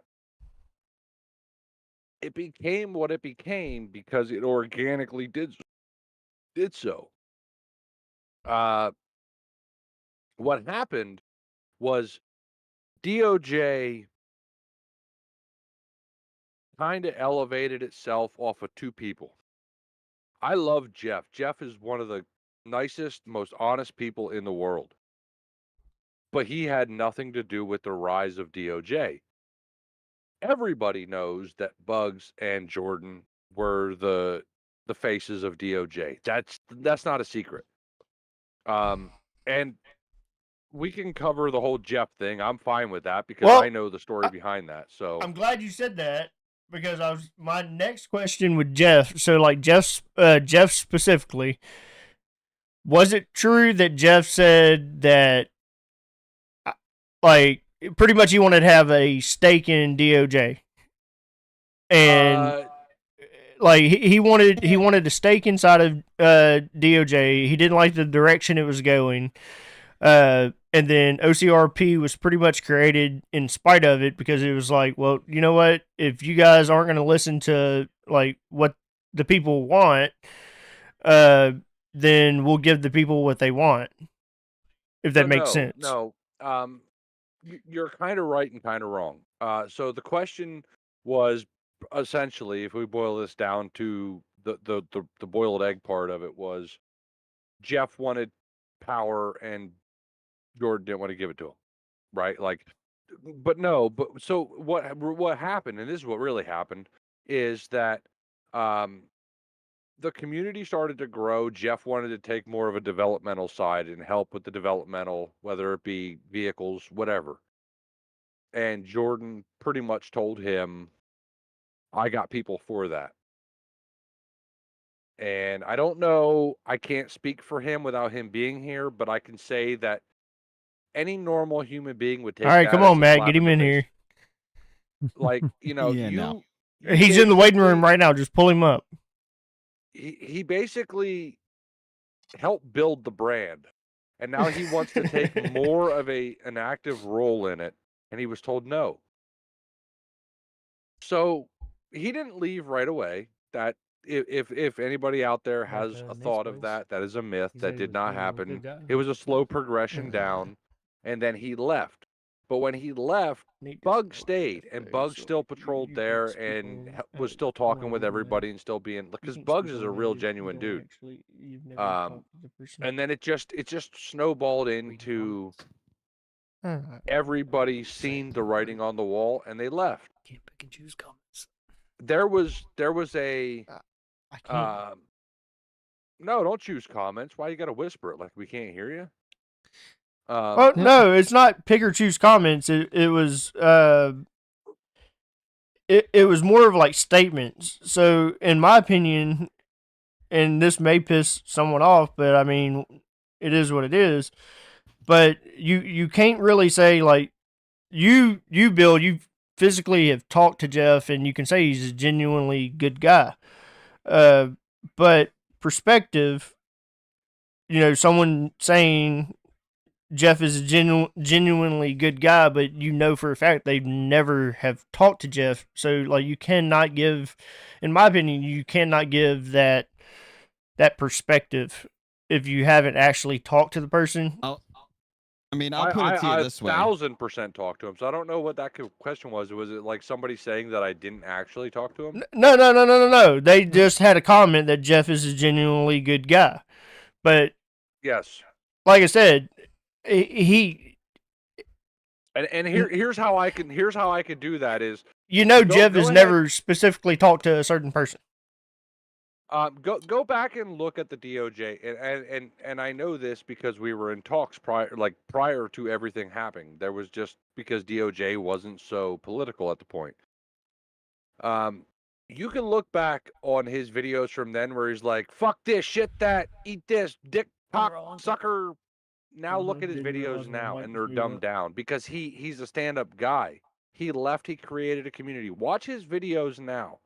The language is toned down so much. Like, I know he's a genuine guy because I talked to him and I could see the actions of what he did to know Which that is he's what a genuine which is guy. what I was getting. Which is what I was getting at is like you've actually physically talked to, or not physically, but virtually you actually held a conversation over some type of call, whether it be Discord or TeamSpeak, something of that nature. You've done it.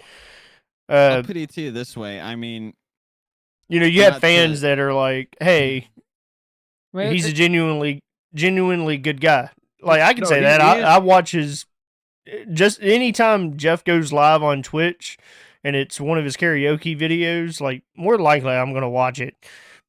I just think those are some of the best videos. If anybody has anything bad to say about Jeff, please link the video in the comment. Link the X in the comment. Link the Facebook post in the comment. Link a part in the video that's not DOJ in the comment.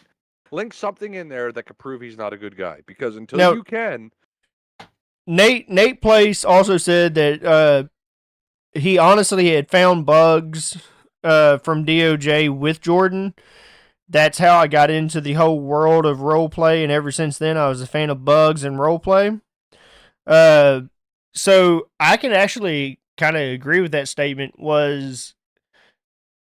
I was never a DOJ fan from the get-go, but any bugs videos I watched, and I'll go ahead and say what someone else was thinking earlier. I'm not going to name names, but a certain person. So Jordan, say his name, aren't you?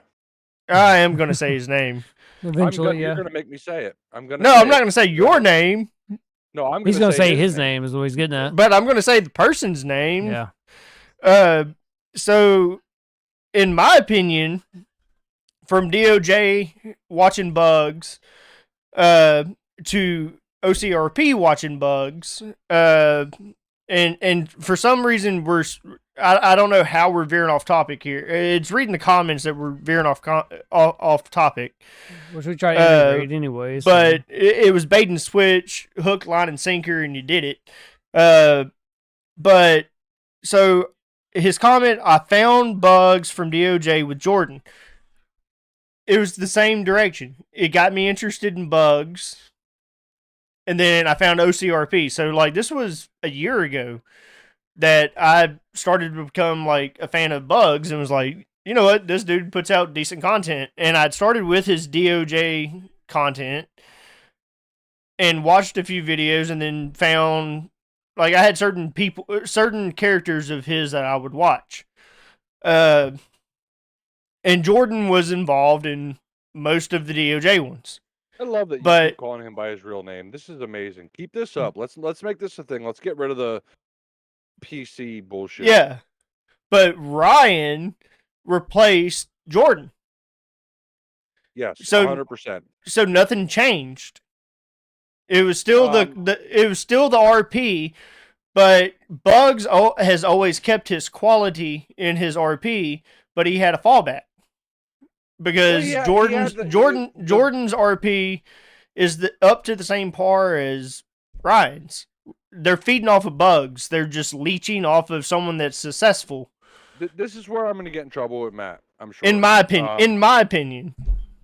But I'm going to have to agree with you, because if you watch old school Bugs and Jordan videos, there's videos where Jordan will just randomly be like, "Oh, I found this hat in a bush," or something, something that's not realistic, just so he could change and Bill, pretend to it be was a some- sniper rifle or a rifle of some sort in a bush. Yeah, I found a sniper rifle and whatever it was. But then you watch like even the most recent ones where they did some shit. I don't even want to. I'm not going to give credit where credit's due, but just unrealistically throwing dumpsters in the middle of the street, right? And then at one point he's like, "I'm going to stab the cop. I'm going to stab the cop." And Bugs, being the passive aggressive guy, he's like, "No, don't." Now that if you watch the video, it's going to look bad because Bugs went full ham on him and completely massacred the cop. But the Nate, first thought to Ryan was Ryan's way. let, Are you saying Ryan's way funnier than no, absolutely then not. They're what, Jordan? identical. Is he way fun? He is identical to me. Like It's for the 100%, longest, like I couldn't tell them apart. It's the same person without a difference. It's basically now. Do me a favor if you're gonna say he's way funnier, pull up the subscriber count. And you'll tell that people can see through the bullshit. Ryan has what 200,000, and Polecat. Oh, I'm in the doghouse. Jordan has what 1 million some. So Matt's messaging Bill right now. Like, stop, we're done. No, I'm never done. I don't want to hear clip. I don't want to hear, like, I can't hear when Matt leaves because we're live streaming right now. I don't want Matt to leave. It's the damn truth. I don't want you to leave, Matt. Don't leave. He ain't gonna leave. Why would he leave? You can't dispute the truth. If anybody thinks that we're not talking down on OCRP at all. No, absolutely not. But if you're gonna equate two of the same as difference, then you have never looked at two of the same thing. I do feel that we veered off topic quite a bit. Do you expect any different? You knew it was going to happen. I mean, it's two drunks in a bottle. You get alcohol flowing through those veins, and we'll get talking about it. I'm sorry. I'm just gonna cut you off real quick. But Shadow, you're right. What Muppet left too, because some people can see through the bullshit. So to get back on topic, I'm going to start with Matt before I start with Bill, just because I already know Bill's story of the coming up, the timeline. Let's get to the end of the timeline. So, Matt, you left after Bill, right? Yes, only by like a week or two. Wow. It wasn't long. So, leading up to all of everything behind it, what was your final resting point to say, like, I'm done? This is too much. What made it too much? Give the backstory of what made it too much.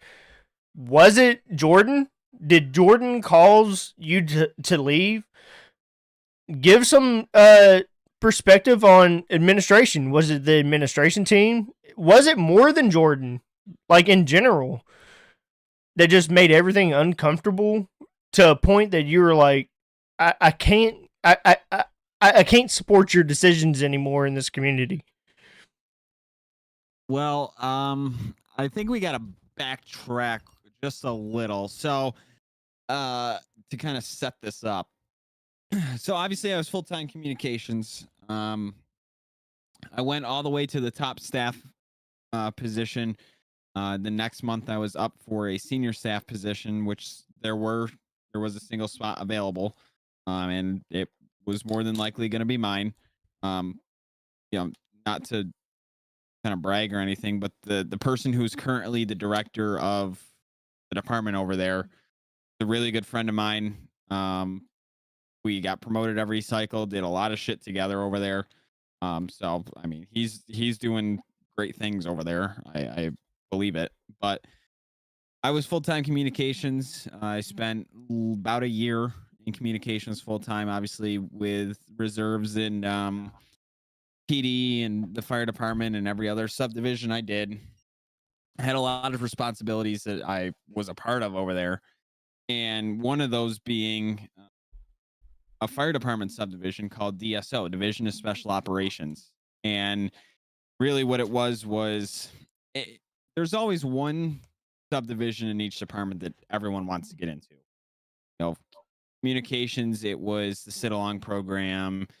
Fire was DSO. Police department was SID and doing all their undercover. There was always that one division that everyone wanted to get into, and DSO was that, and I was a member of it. Bill was one of the directors of it, and obviously I had known Bill for some time now, and we had been talking, whatever, hanging out, doing patrol stuff, and there came a position that was going to be open. It was kind of like it wasn't the subdivision leadership position, but it was like a separate position. You kind of take over one of the subcategories. In this case, it was going to be the hazmat part of it. Whatever. But in order to have that, you had to be a full-time fire department member. And at that point, I was still a reserve. And Bill pretty much convinced me, and not only, I wouldn't say pretty much, he did convince me to leave communications as a staff member, the highest ranked staff member you can be before senior staff. When you hit senior staff, you're pretty much invisible over there. And it's like having a fucking force field around you. He convinced me to leave and go to fire. I went to fire full time, and I probably should have done some more research before I left and went to fire, or I'd probably be the director still over there at communications. Do you really feel that way? Like, do you really feel that way though, Matt, that you would still be with DOJ? Honestly, I don't know if I would have made it this far with everything that came out of the allegations of Jordan and all that. I don't know if and the mass exodus that happened. I think if I would have given Hunter some research material before this had started, and because Hunter doesn't know the allegations, so that's a big one. Hunter doesn't look up the allegations while you're sitting here. Look up the allegations of he messed with a bunch of little boys. I'll pass on this. You're gonna pass. I'm not big on 5M. No, this is outside of 5M. So, look up the allegations of this guy. Look up look up Polecat. Look up Jordan. So what does Polecat play? Was he a part of? DOJ. Look up the allegations. DOJ is what? Look him up on Department Megan's of Justice. Which is a 5M server, correct? Look up the allegations against this guy. Oh, I'll pass on that. You're gonna pass. Okay, you're gonna pass on this guy. I mean, this whole conversation. I don't know if I would have made it past that. But he's a diddler. I definitely think that if I hadn't read and chug. No, he said read and chug, Hunter. So look it up and read. I read DeQuindier's comment and I'm chugging. I hate to do this. Continue, Matt. I don't know if I would have stayed that far, but at least if I would have stayed past, I would estimate probably another year, which would have gotten me probably an administration position at the least. Just because of obviously when I transitioned to full-time fire, me and Bill became a lot closer, and obviously things changed as you can be hammy games one time. No, just no, Bill, you can't be hammy games. No, you can't go hammy games now, Bill. We got Bronson right here. You know you can't be hammy games. Yeah. Obviously things changed, so there was probably no way, but kind of the nail in the coffin for me, obviously Bill had left a couple weeks before me. Well, was forced to leave a couple weeks before me.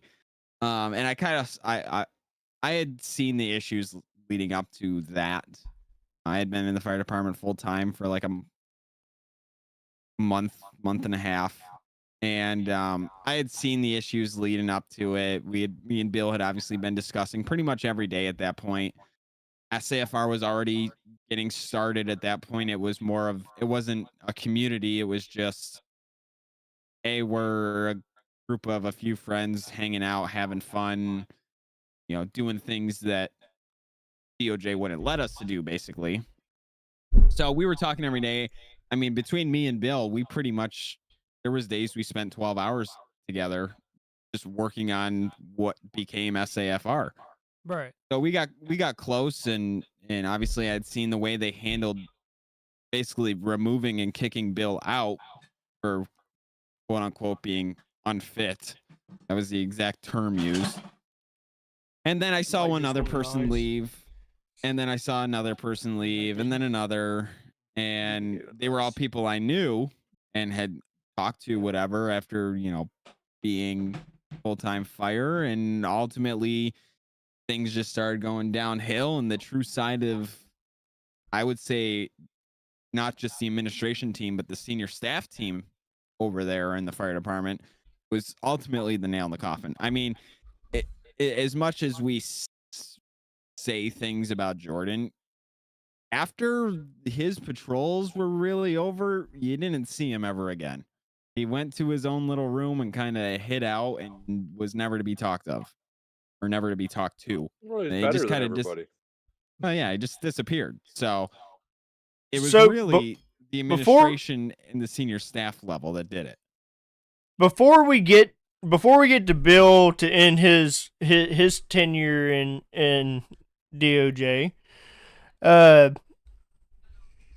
so this is just on Reddit, just to give Hunter some backstory since he doesn't want to read. I've already said Jordan's name. He's Polecat. We all know who the hell he is. Sex offender, allegedly. So I am sure at least some here are familiar with Polecat 324. He was one of the content creators who's spearheaded GTA Police RP. Throughout his tenure in community leadership, there were various reports and allegations that came out regarding inappropriate contact with children involved both directly within the DOJ RP community, but also within his general YouTube fan base. The current DOJ RP administration is attempting to aid Polecat in the cover-up of the latest victim to come forward, who presented screen-recorded, verified Snapchat records of Polecat, asking a minor for inappropriate sexual pictures and other inappropriate contact with said minor in exchange for gifts and goods. This person has chosen to come out to stop others from being victimized. And there are other victims, both that have come forward and those who we know of, but who have not yet reached a point where they are comfortable in doing so. I implore the 5M community to avoid supporting Polecat 324 and his 5M community, the Department of Justice roleplay community, in order to halt other kids from being victimized. The current administration of the community has only circled the wagons and admitted to primarily being concerned with doing damage control rather than aiding the victims. I spread this message here because this is not just DOJ drama, but something every adult and minor in the 5M community should be aware of. Stay safe, my friends, and keep your friends safe. There are many predators out there. If you're in a position to take action, I urge you to do so. So, does that give you a little background? That pretty much he was grooming. Yeah, I mean, That's what he was doing. He was online grooming. I'm pretty sure, like, you know what I mean, because we go back Now- long ways. Hold on. A comment So, like- in our YouTube, and which is true, was let me get back to my live chat. Oh yeah. That's it. Sadly, Jordan just got a slap on the wrist for his actions. So I mean, like for me and stuff, like it's always the same case. Is where if you're gonna rape a minor, to me it doesn't make a difference. There wasn't that involved, No, but it was definitely a lot of grooming. I'm just saying, involved. like when it comes to that, like I don't care if it's grooming or rape. Do whether you it be the guys access? Do you two know anything? Like, can you divulge Yeah, I any mean, of that yeah. side of things? Send y'all's comments y'all's way. Do you guys know anything that Reddit doesn't know? But I mean, like for me though, like whether it be rape or rape on a minor, I mean, just rape in general. For me, I'll always say that, that person should go to jail and get raped for life. That's my thing. I'll always say that. So Whether they should be killed right away, no. They should suffer a lot, to answer your question, no, there was no indications. Like it wasn't blatant. It was basically once everything broke down and people realized that the shit has hit the fan, and they started putting screenshots and message history out there, that it became official. While I was there, was there any question that Jordan was one of them? No, there wasn't. I don't mean to. I have to. I don't mean to cut your questions off and shit, but I do have to answer a question saying, I'm watching the stream. It says content is better with Brian, in my opinion, all caps, which means he's screaming at me. I enjoyed the content with Jordan, and Bugs, but with Ryan, it's better chemistry. It's literally the exact same thing. There is no better chemistry. It's literally the same thing. You have to understand how streaming works, how recording works. Do you think it was by accident that both of their videos 2 days ago came out at the same time? Whiskey. Ignore it that person's comments, tall or Hunter. Ignore that person's comments on the whiskey comment, because there's a story behind it. We'll talk in a separate VC after this. Sorry, Bill. Go for it. Me, you, Bill can all talk in a separate VC after this. Oh, we can call him out right now. Do you want me to really call him out right now? I mean, Yeah, I will. Let's go. If he's Okay. Matt, are you okay with me calling this guy out? You got to go back to his first one where he's a big fan. Hold on, I didn't hear. He's gonna be a punk. Let's fucking do this. I didn't hear Matt. What was Matt? I plead the fifth. All right. Well, here we go. So City Hall Studios. First comment though. No. Yeah. First comment. So City Hall Studios. I'm Matt's biggest fan. Mm-hmm. Cool story, bro. You were also a moderator for Matt at one point. City Hall Studios also, that's a lot of whiskey. Clearly, you can tell the difference. But also, I'm the guy that denied your application. If Bill doesn't mind me, I don't care. Yeah. throwing myself out there, but I denied your application. I'm also the guy that also posted you publicly within our chat, in our SAFR message, that I denied your application, and it was inappropriate. Like, you should have taken it more seriously. But you're coming up on being able to reapply for SAFR, so if you want to take it a little more seriously, feel free. Sometimes you can't teach a kid how to tie shoelaces. It's just what it is. True. But you're always gonna have this where there's one douche knuckle that joins and runs his mouth. City Hall, if you want to join Matt's Discord, I'll gladly pull you to a chat and we can have a one-on-one of why you are an idiot and you have no business on YouTube or your comments are irrelevant. I mean, I'll tell him why I denied his SAFR application if he really wants to hear it again. He said, "Yeah, he already.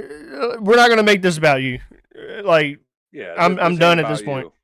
Not going to make it about him. You're a fucking idiot and you don't deserve life. So go find something better." So, you know what? Decoy NDA, go ahead and take care of City Hall Studios. Get him out of my chat. We're done with that one. Yeah, you can go ahead and kick his ass. Ain't no need to have. Nobody wants cancer. So let's start to transition this into a better note. So, Bill, did you get to tell your reason of why you left DOJ? So I didn't leave DOJ. DOJ left me. So what happened was, obviously I became staff. I started hearing the bullshit. this is what we want you to do. This is how things are supposed to be. Blah blah blah. I'm one of you guys. Like, I'm a dude. This is what we do. We get on, we play games, we have fun. I had a guy fly over from Australia to be the best man at my wedding. I met on Battlefield 3. Like, that's what the fuck I do.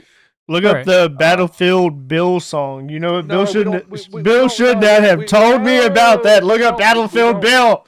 Look up Battlefield Bill Read the Shout out comments to- too. and read all of the comments. I love it. Thank you, Bill, for like showing me that before this podcast, because You're an you asshole. are going to be famous Oh, that's again. great. No, that's not good. That was shout out to Brent,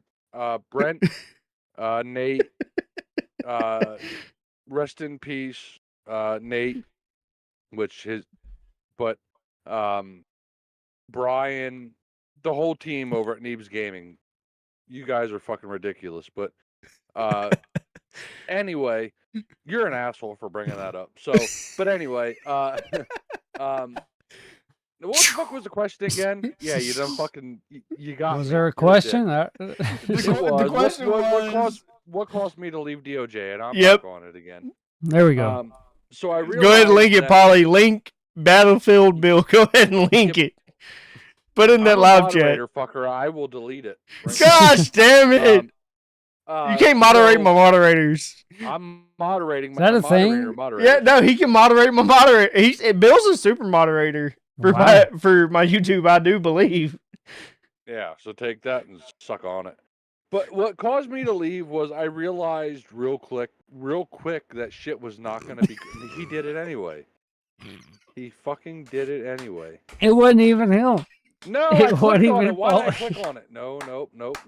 That's not what I want. Block. Comments of the bill, Yes. comments of No, the you- song can take super moderator away without going into the sentence.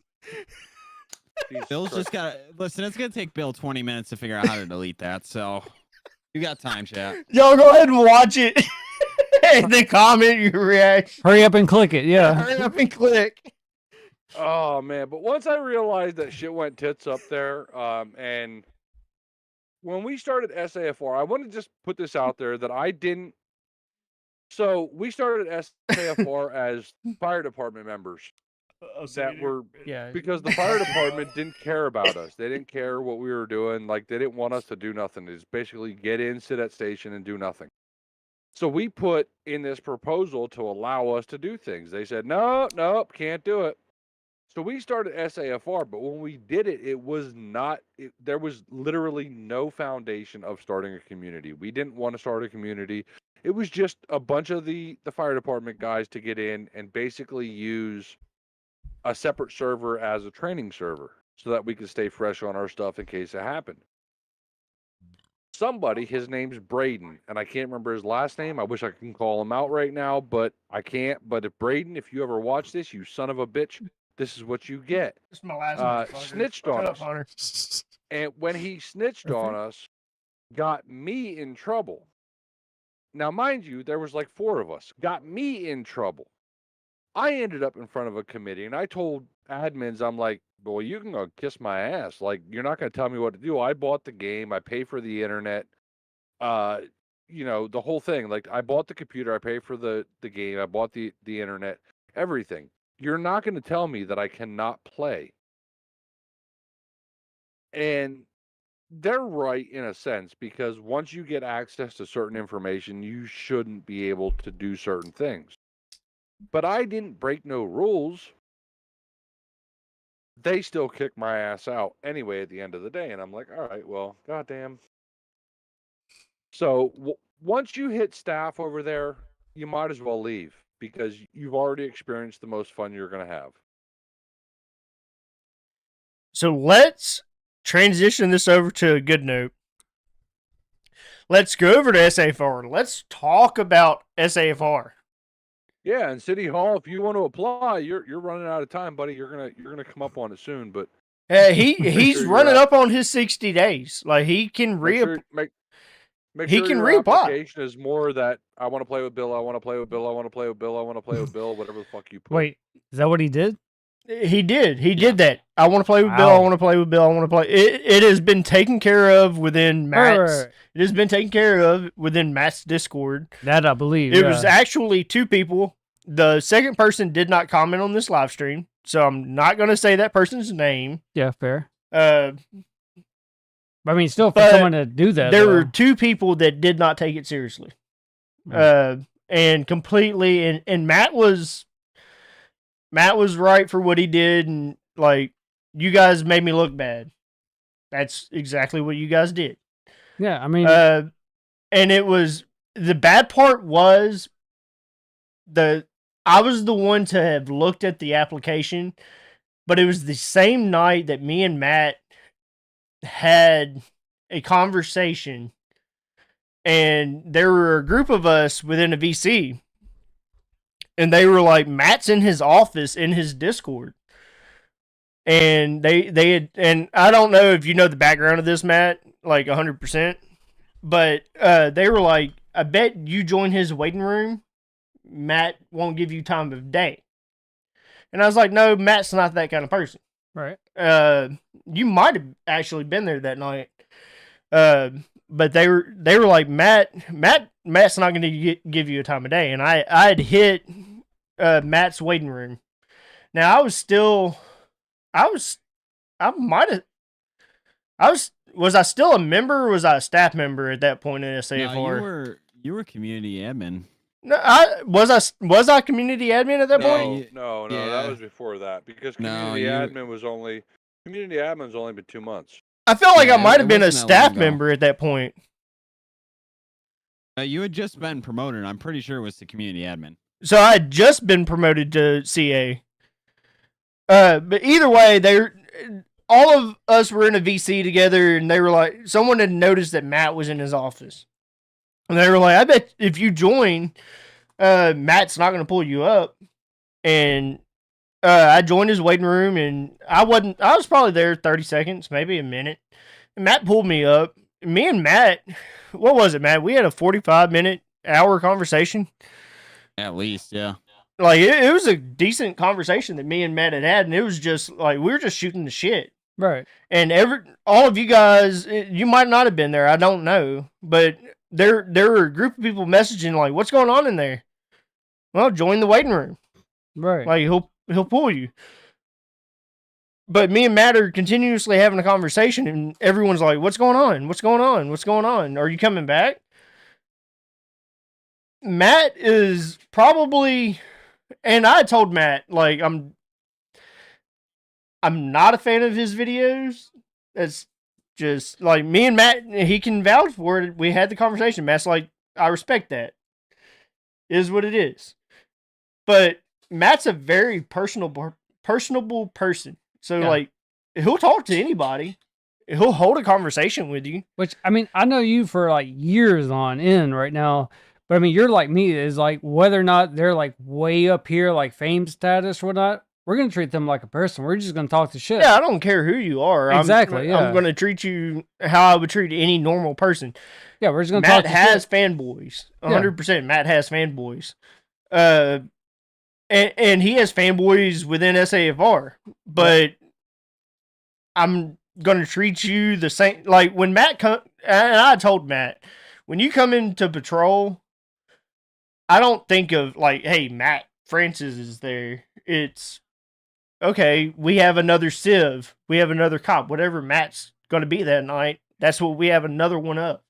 Yeah. Matt's one of us.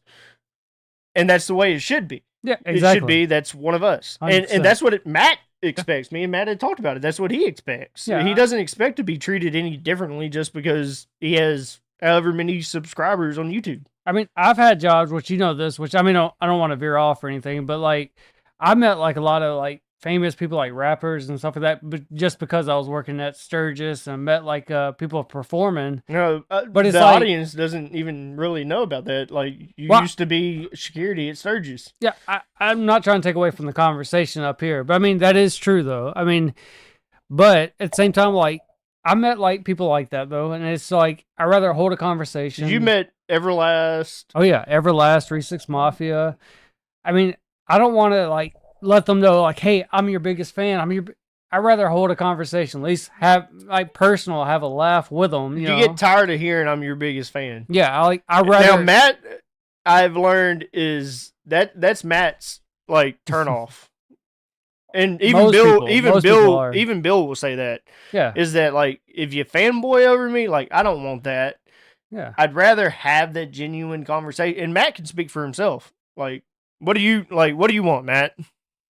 Yeah. That's Do you true. expect- I mean, I'm not the person like, and if anyone's watched any of my streams, and there's been quite a few where, just off the top of my head, when I hit 1,000, I hit 5,000, when I hit 7,000 subscribers, like every time I hit something major like that, I always make it a point to say like, I started streaming because I just wanted to have fun, right? Like I'm not doing it to be the next big, person like Bugs or, whoever. Right. Pick You're a just famous posting content streamer. at that point, I I'm believe. gonna say that I was Matt's second subscriber. Oh, he's got to throw that in there, don't you? I'm gonna do that. I've heard this many a times, Matt. But every time I hit, one of those milestones, I always make it a point to say like, I don't do it for the money. I don't do it because it's a job, right? Like if you look at what makes a successful streamer, part of it is being consistent, and I am nowhere near consistent. Like I do it because I want to have fun and I want to enjoy it, and that's a large portion of why I stream.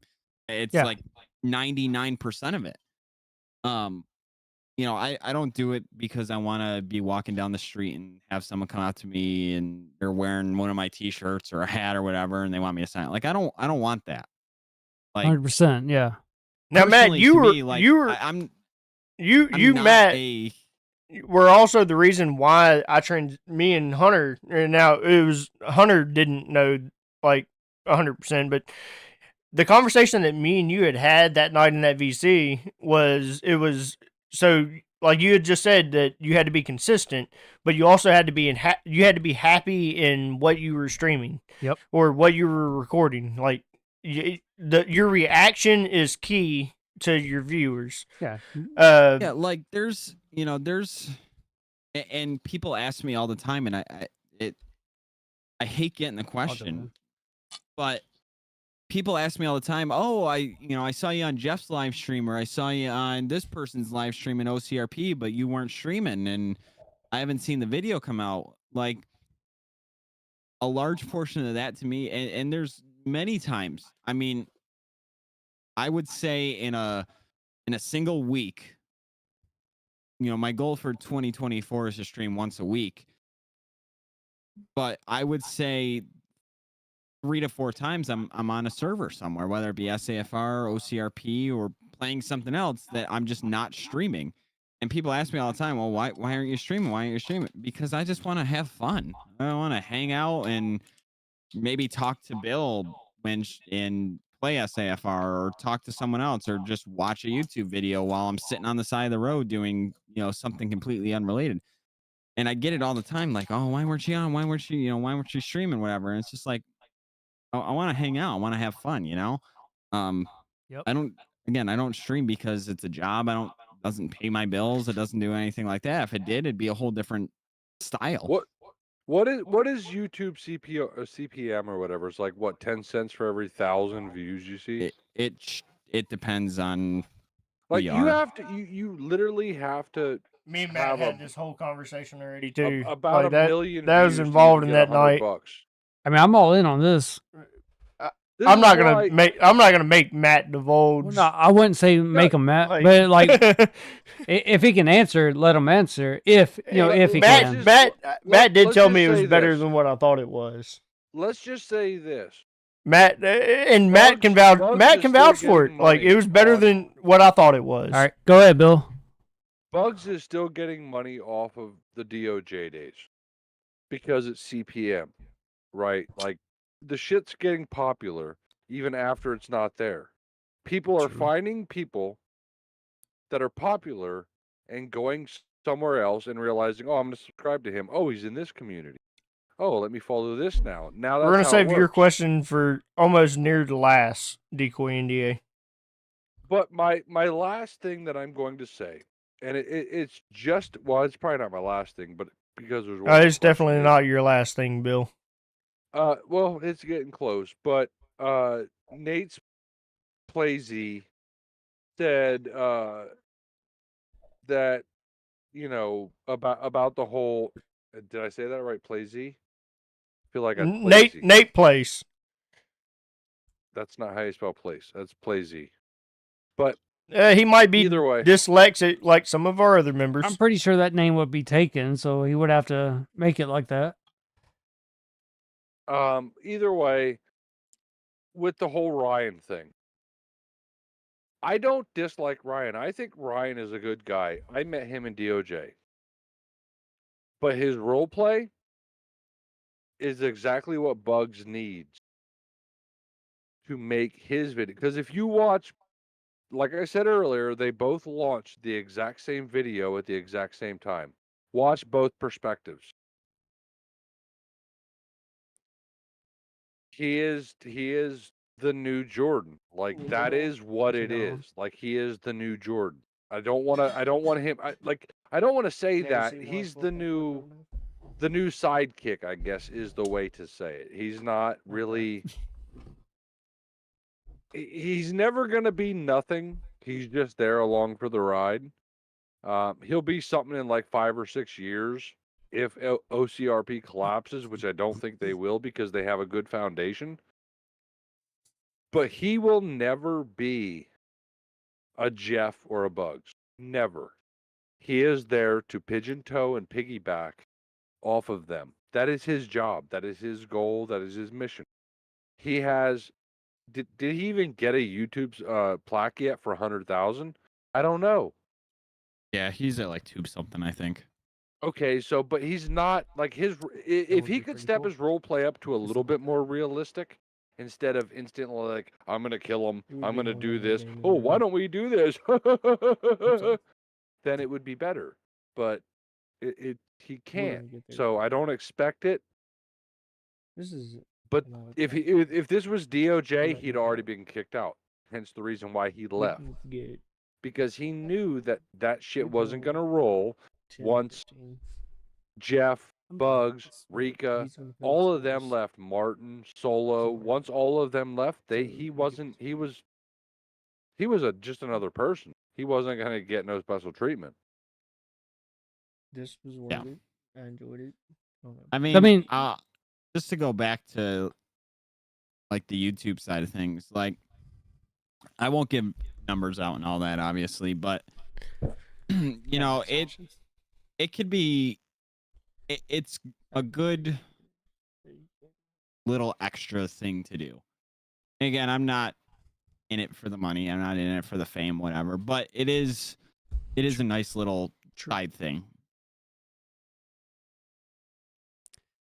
So, I mean, like, I agree with you, Matt. It's when we started, like, with our community, the squad, I was mainly a part of it just because of, like, friends and stuff. It wasn't because I thought we were going to be, like, big hits or anything like that. It was just playing games with our friends. Not tooting my own horn, but I'm always the common denominator on every podcast that we do. But just not too. Bill could even vouch for it. Like, he had said it at the beginning of this one. He was like, Bronson, you're the boss. Like, what the fuck are you doing? I mean, I lead the show. Yeah, I mean, I don't think we would have the squad. You know, I think the squad would not be a thing without me. Yeah, I created the logo. I decided. All you need to do is figure out who's part of the squad and who's not, and you have some people that are part of your squad. I have kicked people out of the squad. I don't mean to call it up. Now, no, you're good. You're good. No, you're fine. You're fine, Bill, because that's a valid point. Is that this is hosted by the squad? I am. You got somebody running your Discord that you should look at.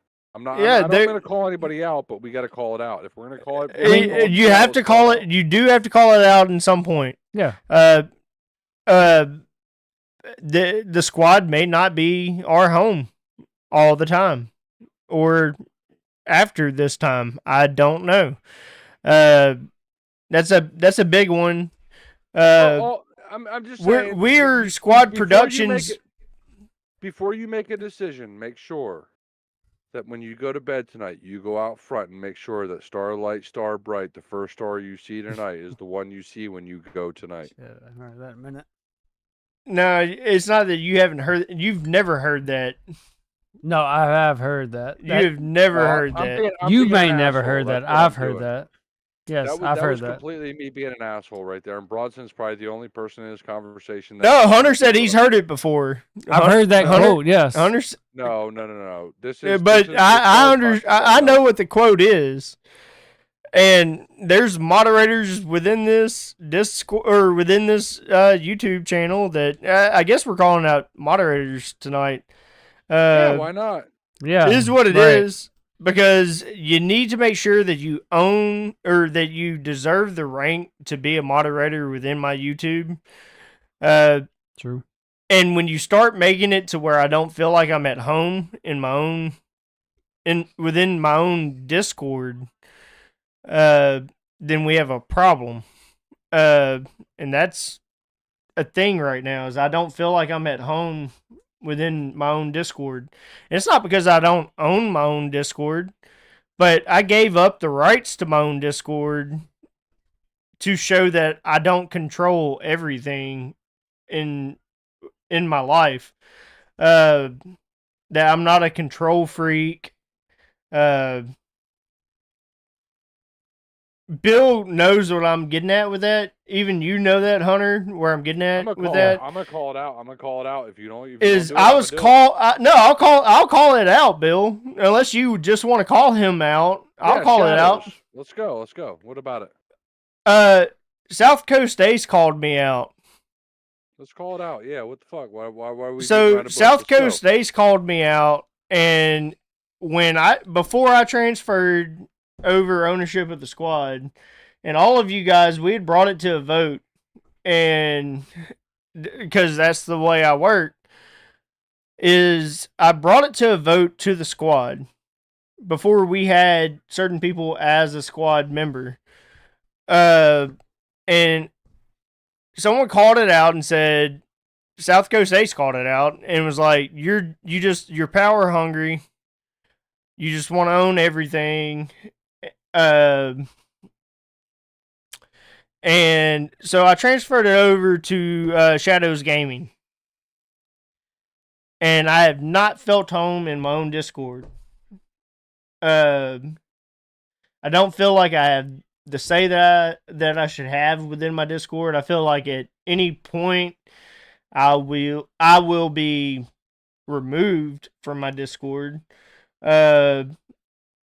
I feel like this VC right here that we're live right now could be interrupted. So I want to just go and now, say, Shadows Gaming just commented and said that I'll let you run the show, BB. Yeah. Me and Shadows Gaming may have a come to Jesus meeting after this.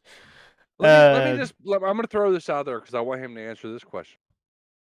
So when you said that you're burnt out from roleplay, but you're roleplaying in another community, were you lying? I just want to be honest. Let's be honest. Let's be humans. I'm gonna one up you, Bill.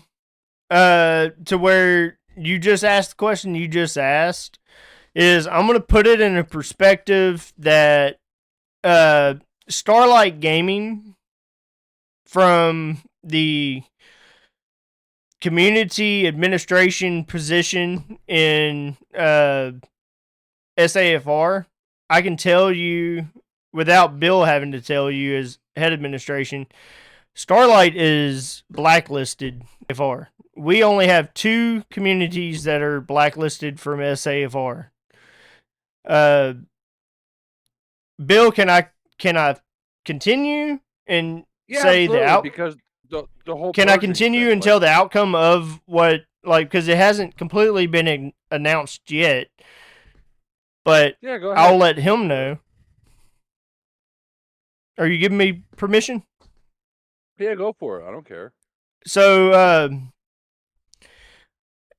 you sit at what you sit at within SAFR, but you have 30 days from now to either vacate your position in Starlight RP as a member and continue to be a member of SAFR, or we will remove you from SAFR.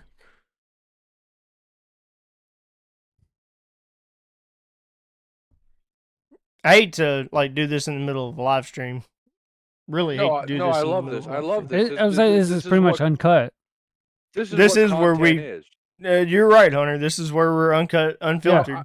Now I'm just gonna say he said nope. I've been in different servers a couple of times, but I haven't been in any server. So I can call bullshit because the way Discord works, unless you turn it off, like I have it turned off, is you cannot see what server I'm in. But you also have to remember we're Steam friends. You've already been snitched out by Ace, by the way. Do what? Sorry, Matt. No, I'm just saying he's already. All right, Matt, you're good. You can head out if you have to. I'm gonna continue this because. Oh, I is wanna get Matt to the bottom of gone? this. Is Matt gone? He's still in. No, Well, yeah, Hold on. yeah. All right. I gotta head out shortly. So hey, Matt. So we'll go ahead and end it. We're not going to completely end the podcast. We're just going to end it with you, Matt. I appreciate you being here. Yeah. I'm glad that we were able to do some DOJ exposed. It's always great to have new people. I'm glad that you were able to be here and that you gave me the time in your day to be here. 100%, yeah. Because I know you've traveled all this week. Or not traveled all this week, but you've been out of town all this week. So you kind of got here on short notice. Yeah. Yeah, no, I mean it was a fun time. So it definitely good to talk about some of this stuff and hang out with you guys and share. Hope to have you wisdom. back. Hopefully this isn't the last time that you're on Two Drunks in a Bottle. No, hopefully we can have you on some gaming I hope sessions. that the studio will coincide again and we interrupt each other. Yeah, I mean, hopefully Bill doesn't double book us again, but Right. we'll see. Yeah. Well, don't put Well, I mean, don't it's put me in been. charge of it. I hate to be the one that has been 2 years since y'all have done it. Well, Yeah. Bill's fault. So I Wait a hate minute, to wait a like minute. y'all. Wait a minute. Y'all were gonna do it tonight, and Two Drunks in a Bottle took over. Well, yeah. I mean, we've been around longer, so I mean, just because we're on a break, you know, we gotta go to marriage counseling. Hey, I'm so sorry that y'all were double booked and they picked us over y'all. It's I a wouldn't have thing. said that. It's a thing. I'm sorry. We got double booked. I want to say over y'all, but you know, it's I apologize. Matt. I will say this. I hope to see you on other hopefully gaming videos, or whether you just join us in a gaming video. It doesn't have to be just. Matt's in gaming videos all the time. I'm talking about with our upcoming games. Oh, yes. Matt's gonna miss it. Matt's gonna miss it. I know he is, but hopefully he's able to join us. Matt's sometime. gonna miss the end of it. He's not gonna need to talk about it. I'm just saying I can say Matt, the, you can I know say what? the Do name of the you game? have enough time to tell what your most current favorite video game is? There we go. Yeah. Lethal Company. I'm sorry. Go ahead, No, Matt. Shut the fuck up, Bill. Please. I mean, if I'm being honest, I haven't picked up or been on a video game other than 5M in probably over a month, just because I've been busy. Okay. But I will say that if I do get some downtime, my attention tends to go towards Farm Simulator. Yeah. 22 or 19? 22. Yep. I get you. I'm right there with you. Now I will say called this: BB has talked a lot in this podcast over me, so I'm gonna cut it short, Matt, just because I know you could be in a hurry. I'm not sure, but we are trying to get into a game called Lethal Company. Is this something that you might be interested in? And if so, would you be able to play with us, even if, say, if we're not live streaming? Just something that you would be able to join us with. I mean, Bill knows how I operate. I'm always down to try something at least once and see how it goes. So I mean, if you're around and I'm around and we want to see if we can't do something. I'm always down. I'm perfectly fine with that. I know BB is too. I mean, the squad, like I was saying earlier, the squad, the only reason why I'm a part of it is because it's just about friends and gaming with, similar games that we like. And I mean, hopefully you can become with that as well, whether it be whatever game or whatnot. It could be just 5M. But I mean, that to us, our community, the squad is just about gaming with friends. And Lethal Company to us right now is just something new. But hopefully, we can find something other else than 5M to play with. So I mean, hopefully we can add you in on some of that stuff as well. Maybe, do you have any other comments with Matt? No, I agree with Matt 100%. Like, Farming Simulator 22 is like one of the best fucking games to play. I don't know why you guys don't play it with us. I don't get it. Like, there's more mods in Farming Simulator 22 than there is in 5M. Fuck Farming Simulator. What about Goat Simulator? There is Goat Simulator. Like, I can drive my Chevrolet all day long. Goat Simulator, I can drive a car too. Well, that's a whole different fucking game. But Matt, I get you. You know what, Matt? I didn't realize me and you had Farming Simulator in common. Farming Simulator 22 in common. You know what? Maybe we'll play that together because apparently these guys don't get it. I already have it. Well, have you played it with us? Just one quick thing before I dip out about Farming Simulator. All Me right. and Bill recorded one episode together. We call it Two Dudes Farm. It never aired. I still have it saved somewhere. No, we gotta see this. Send me the video. This was before Matt even had 100 subscribers. Yeah. No. Doesn't matter. I want to see this. I have it saved somewhere. I don't know. I'll have to find it. It was a full-fledged video. I'll have to find it. Yeah, please I don't know where it ended up, but yes, we did do one episode, and we were working on a second, and then everything went sideways. Look, before I started my 5M community with United Roleplay, I was like, guys, because we were into Flashing Lights, it was like, guys, I could pull you over in Farming Simulator. There's cop mods. We can totally do this. And they're like, yeah, I don't know about that. It's high quality fucking mods. What are you talking about? Yeah, I mean, Farming Simulator does have some pretty good mods if you know where to look. There's some pretty crap ones out there. As long as it's not cheating. I'm okay with mods until it becomes cheating. No, there's no cheating in Farming Simulator. Hardly. I do get Bill though. If there's I mean, there is there's only like one cheating mod in Farming Simulator where I could add the government thing. Yeah, where you get whatever. Like $1 million a day. That's not, yeah. Well, I agree with Bill. There's a lot of cheat mods. Any game. That's your decision. It's part of the game. Yeah. If you're gonna play a game and you're gonna mod the game, let's just say the game. Bill, we've got to let Matt go. Matt has to go. Yep, Bill. I will say let's continue this after. Back on our Discord tangent. Then Matt, the fuck out. Go, Matt. leave. As always, for me, it was good meeting you. You're awesome, man. Matt, I'm so glad that you were able to be here. Take care, bud. Oh, Matt, I'm so glad you were here. I love you so much. Oh. Hey, Matt, I'm your lowest biggest fan. I'm your biggest fan. I appreciate it. Yeah, and you can kick Bill out any point you want. Friends do anyway. So thank you. Good luck. Wait a minute now, Hunter. You just hit the shit list. See you later, Matt. Later, guys. Enjoy. Yep. Take it easy, Matt. Good night. See you, man. Shadows, I'm gonna need you to join. All right, Bill. Bill. We got oh yeah. Well, hang on. Is Matt gone? Oh, he's gone. I need Matt. I want this to go. I want this to be on live. All right, so we're gonna go ahead and do it. Because you know what? My phone died. I don't can really no longer give a shit. Like, read live chat. I want Shadows Gaming. Come on into VC. Go ahead and hit that do not enter. Yeah, we're good.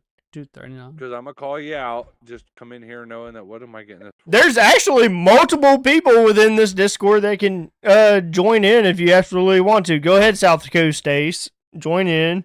Go ahead, Shadows Gaming, join in. Yep. Go ahead, Goose with a Knife, join in. See here?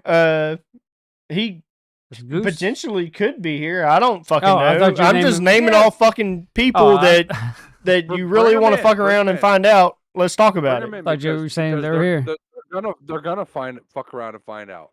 Like, there's gonna be one ultimatum because I'm gonna be that kind of guy here by the end of the night. Well, probably by the end of Tuesday or Wednesday because the government does whatever they want. So I mean, we're uncut, so I mean, you know this, Bill. I mean, we're all on the same level on that.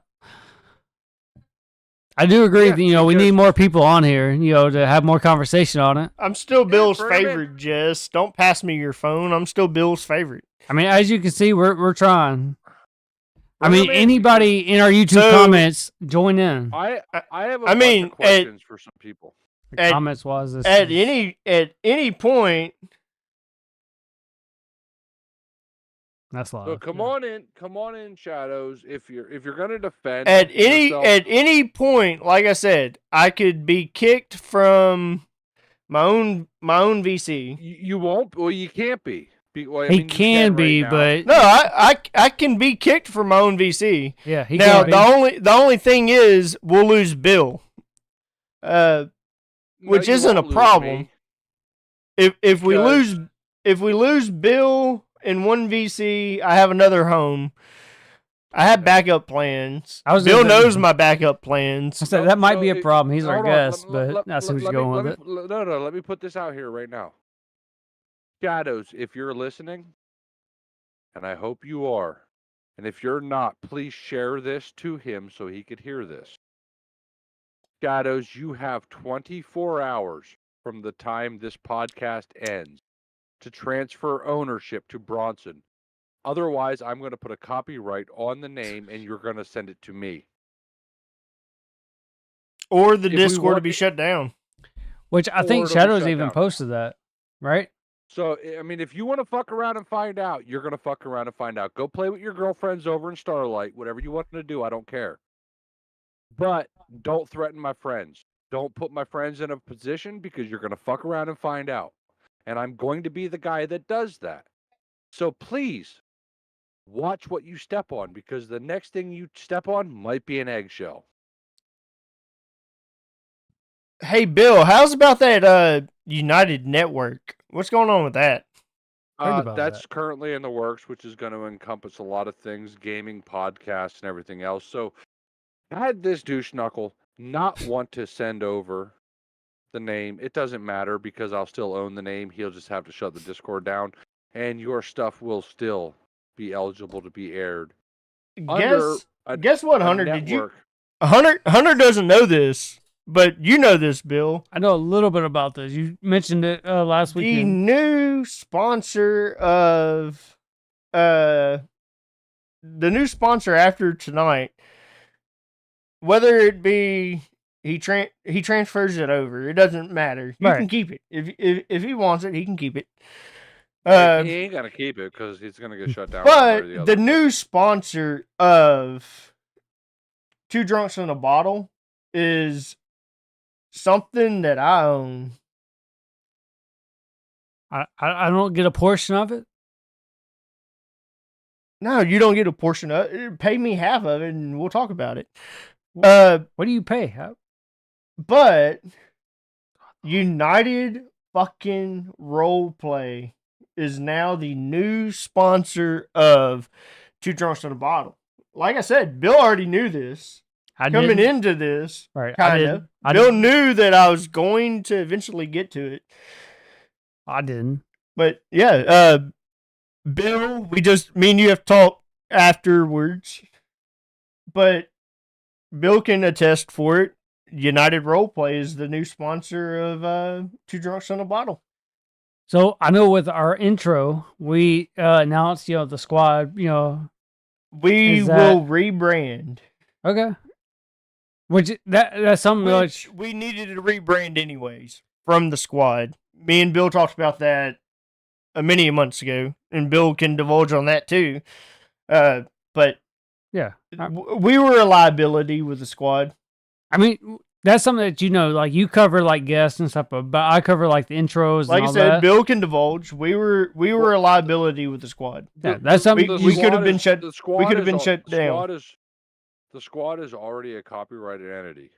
Yeah. So we will come up with something else. Yeah, I mean, I do the intros and stuff, so I mean, I can change it. Bill Word played off of United Roleplay and came up with United Network.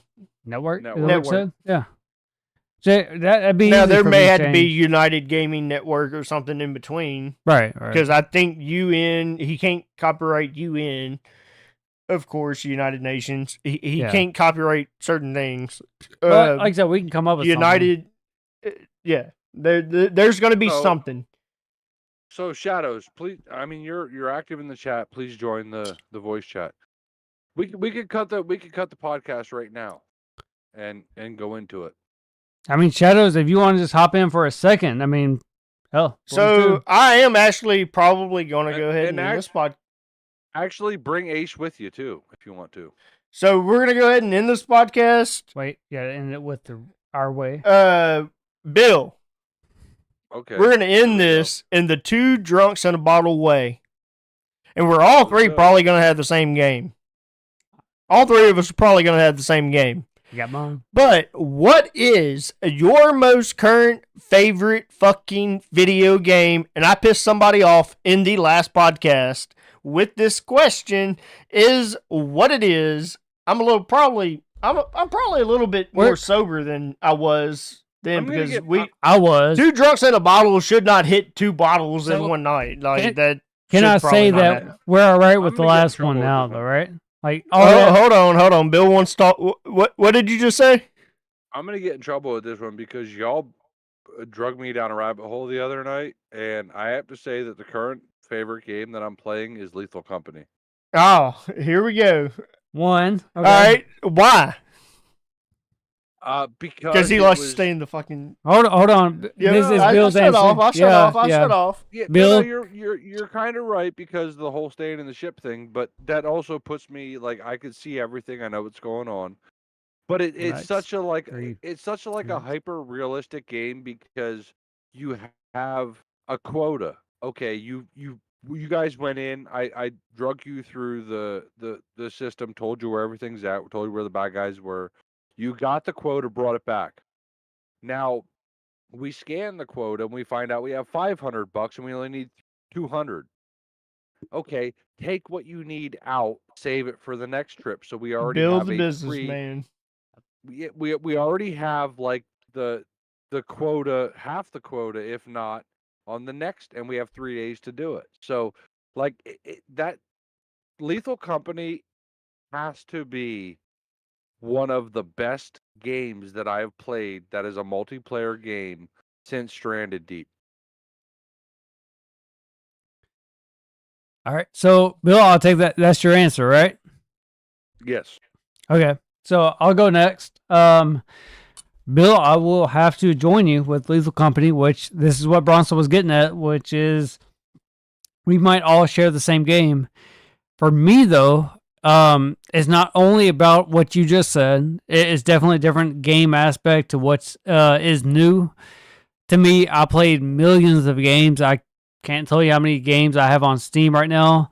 But compare that to with all the other consoles that I played with, Lethal Company, I will say, is something different, which is something I look forward to, because there hadn't been a whole lot of different games here lately. Especially like overall, it's always been I can't say copyrighted, but I will say copied in a sense to where it's the same game, but it's not, But Lethal Company is definitely different to me. But what Lethal Company is to me, if you think about it in the long term, it's basically Among Us first person. Okay, yeah. I get that. Except for there's like this random thing, like you could land on the same moon 5 times, but once you walk through that front door, the layout's different every time. It's not like Yep. you And know. not only that, you but know. or I'll touch base on mine here in a minute. I mean, you're not wrong though. I don't want to divulge. I get that, but you agree Finish with your that. story. Finish your story. So BB agreed with it, which I do too. Is that Bill? You're right. For me though, like with that involved, what you just said, Bill. I also mod a little bit. I love adding mods to games. It's something I do. I don't necessarily just add like, cheap mods or anything like that. I like visual mods or anything that adds extra or even just helps the game in general. Which, me and you kind of had the talk. It's been with BB involved too, is, so you kind of know that's not just cheats.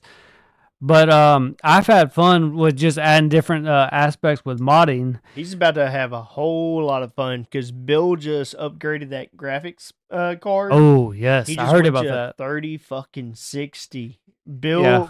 Bill has reached the modern age. He is out of the Stone Age in I- gaming. Heard about that. Back in here, boys. I'm fixing to dig Yeah, dirt. yeah. It's about time he upgraded, That's right? like what it's playing with him in the 5M servers. His hearing aid is not on 90% of the time. I didn't say it. What? But Yeah. So- Hey, Cindy Ross, I'm your biggest fan. Just to give a preview of what Monday's going to look like. How's it going, Cindy Ross? Yeah, I'll be there Monday. so what I can say though, That's my is- favorite stripper. Catch her at the Vanilla Unicorn on Monday. This is not an ad for SAFR, but catch Cindy Ross there at the Vanilla Unicorn Yeah, if you're Civ. Be there because So- I shake what my mama gave me. Oh, so what I can You can thank me for the Yeah, Cindy you're an Ross asshole, aspect. by the way.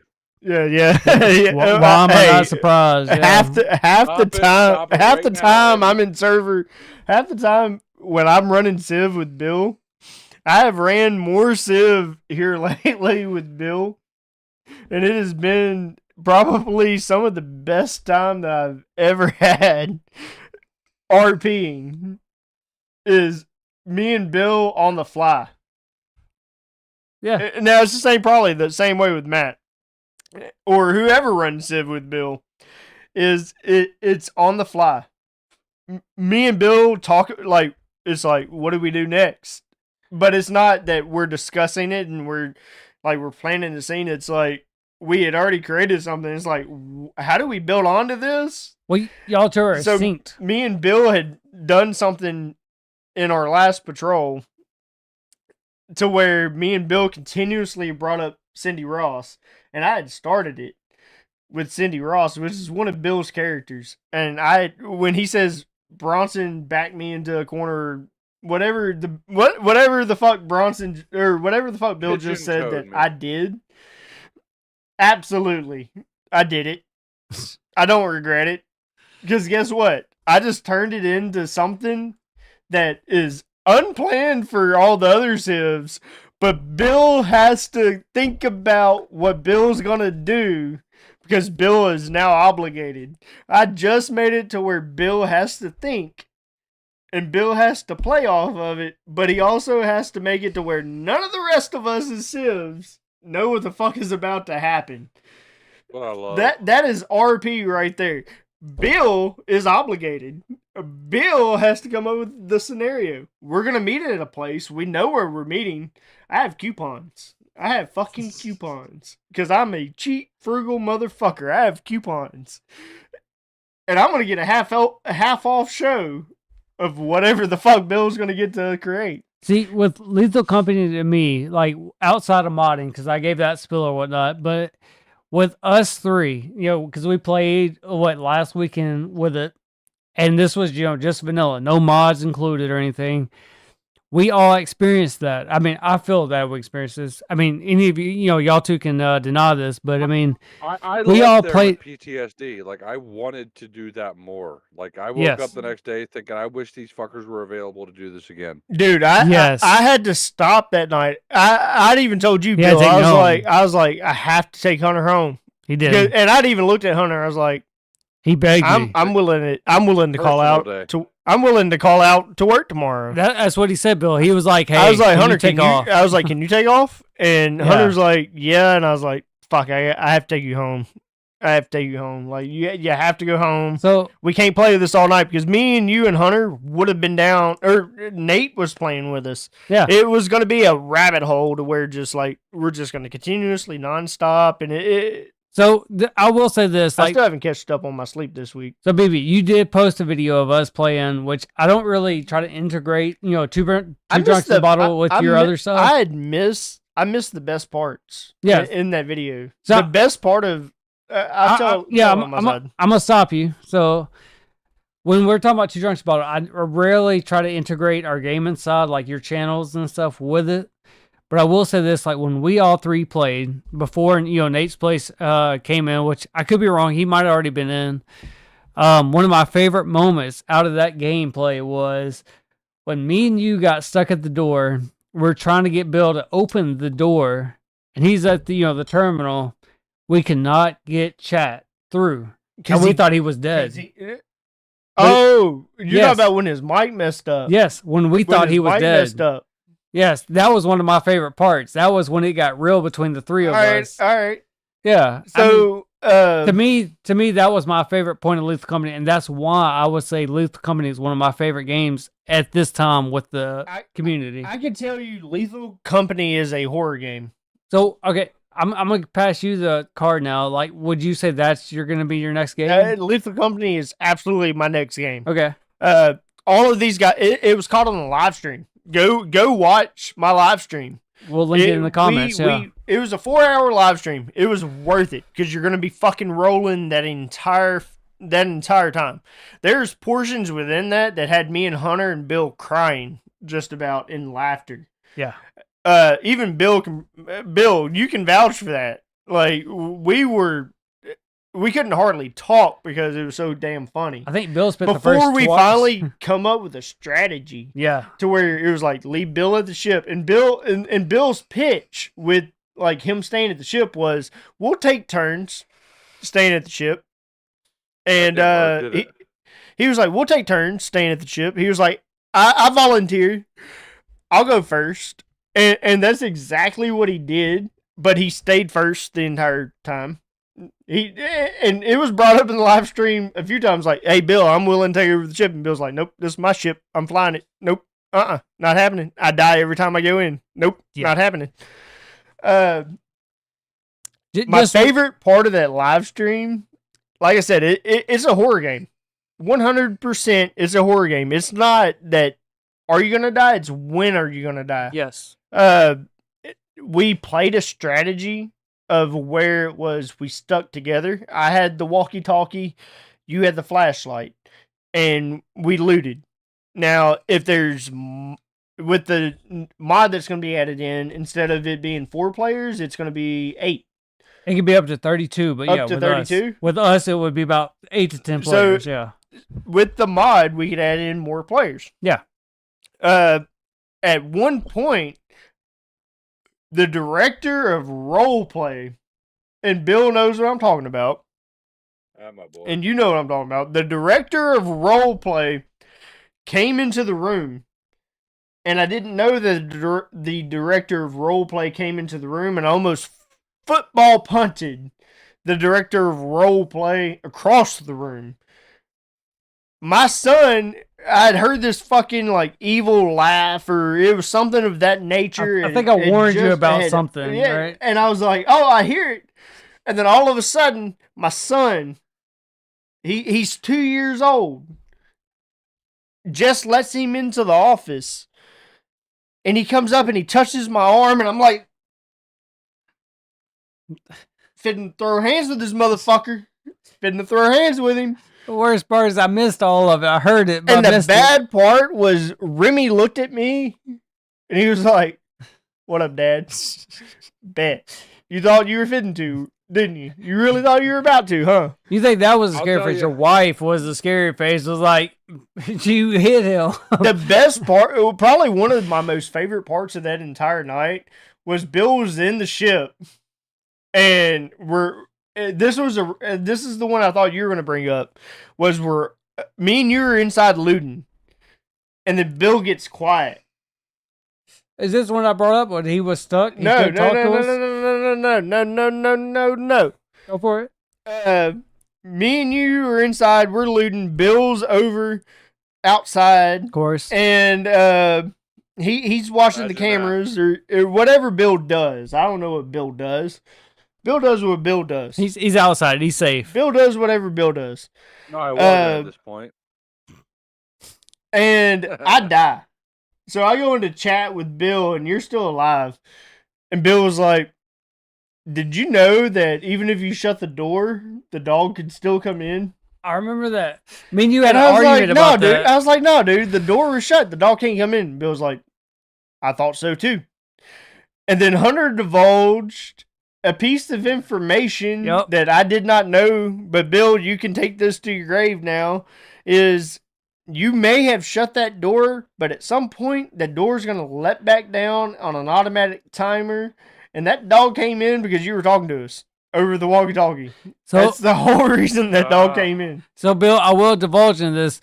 He's right. So we were watching Smitty videos, which we said in the beforehand, This is how we had picked all of these games that we had picked. especially this game. Yeah, this one was the big one. So we had somebody else bring it to our attention, and we watched videos about it, and that's how we were like, okay, he's right. This is going to be a good game.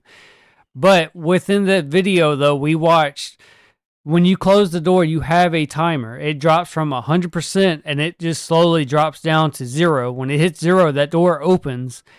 He almost was like, I don't know how to put it. Like, he swore to me. It was like, you cannot close that door because that door is not always reliable. I'm telling you. And he was just screaming in my ear. And I'm like, the only reason why that door opened, if that dog came in, was because he closed that door for too long. That door reopened. That door reopens. It's not a steady closed door. And he was like, I did not know that. I was like, I've been watching Smitty videos, which me and him, we watched just the other weekend about it. And I was telling him, I was like, yeah, if you would have paid attention, like that door does reopen, and that's without a mod, that's vanilla. And I always keep that the same. I do not want to change mods when it comes to stuff like that, because we even talked, Bill. It's like if I had a mod, it's going to Don't be change something. my gameplay. No. Visual enhancements. Yeah, That's so- all I want. So it's going to be visual cosmetics, something that you can see, but it's not going to change the output. You know, it's always going to be the same. Dad and you were making the beast a little bit harder. A little what? bit. Not what? harder. Like the ghost and the monsters. He's gonna make them just a little bit harder. No, it tweaks them. I'll tell you a moment that I had in the game that I started laughing my ass off. Was sorry, Nate, you were there for this. Was I think Bronson? I think you were already dead, and they jumped down, and it was Hunter and Nate, and they're trying to make their way back to the ship, and this big ass dog face looking thing just like runs right up in Hunter's face. Hunter stays still, yes. does not move, and and Nate's like, I'm running. He died right at the fucking ship, and Hunter made it back, and I'm like, all right, let's go out and try to find what they got. And That dog went back to Hunter. Yeah, Nosed Hunter. Like it was right up there. on Hunter. It was right there. Yeah. I was So spectating funny. Hunter in the live stream. You could watch it. The- And Hunter, it went past Hunter, and Hunter waited for it to get way off of a distance. He crouched, and he was like, he didn't say a damn word. Me and him were talking outside of VC, and he's like, I'm making it back really, really, really slow. And he got to the ladder, and he sped up, and he was like, close the door. So anybody watching this, I shut the door on him. He's like, Bill. yeah. So anybody watching this, like, I watch Smitty videos. It's SMITY. I want to say SMI77Y. no. It's not so- He has a couple of channels. Well, his main channels is double I's, nothing with a 7. If you watch it, I think me and BB had this talk before, but anyway, Smitty, I watched like a lot of his videos, and all the time when I watch him, he always crouches down. He, whatever item he has, he goes back to an empty a slate or a blank or whatnot. He doesn't have any items on him. So that's what I did, and that's what he's referring to is this dog walked right up into my face. I had no items on me. I was crouched, and I made it back to the ship. And all I remember is Bill saying, hey, we got one guy. He's right outside the ship. He got attacked. So me and Bill, we walked outside the ship, and sure enough, he's right there. Me and him just ran in. As soon as we ran in, the timer went out for the ship, and the ship took off. Bill had just enough time to hit the doors for it to close. That was the end of the night. Yeah, because the ship that's took when we off. didn't make enough loot. Even with Nate, we had sold everything. We had tried to sell our walkie-talkies. We fucked ourselves. Entirely. Definitely. All I remember though is Bill was telling me, "Take off." I'm like, we already hit our timeline. The ship is taking off right now. But that was one of the most. It was awesome though. Like it was one of those points where we all had the objective. Like we got to get the fuck up out of here. Like it's too many people dead. All right, guys. So our favorite, all of our favorite game was Lethal Company. All three of us were Lethal Company, which you will see in the future if you watch our gaming videos. Yes. We already have it scheduled with Bill. We're gonna play quite a bit tomorrow. It's gonna be another live stream. We got decent views on that. We hope y'all join. I mean, hell, be there with us. Comment. Let us know some tricks. We don't know anything. We just started. Anyways, I don't mean to cut you guys off, but I have to get off here soon. I just want to segue into one thing. Shadows, I appreciate what you did, man. That is very honorable, and I appreciate that. Shows your way. But go ahead, you guys close her out. What did Shadows do? I'm not going to say that. We need to talk afterwards. All right. So we're into this live stream.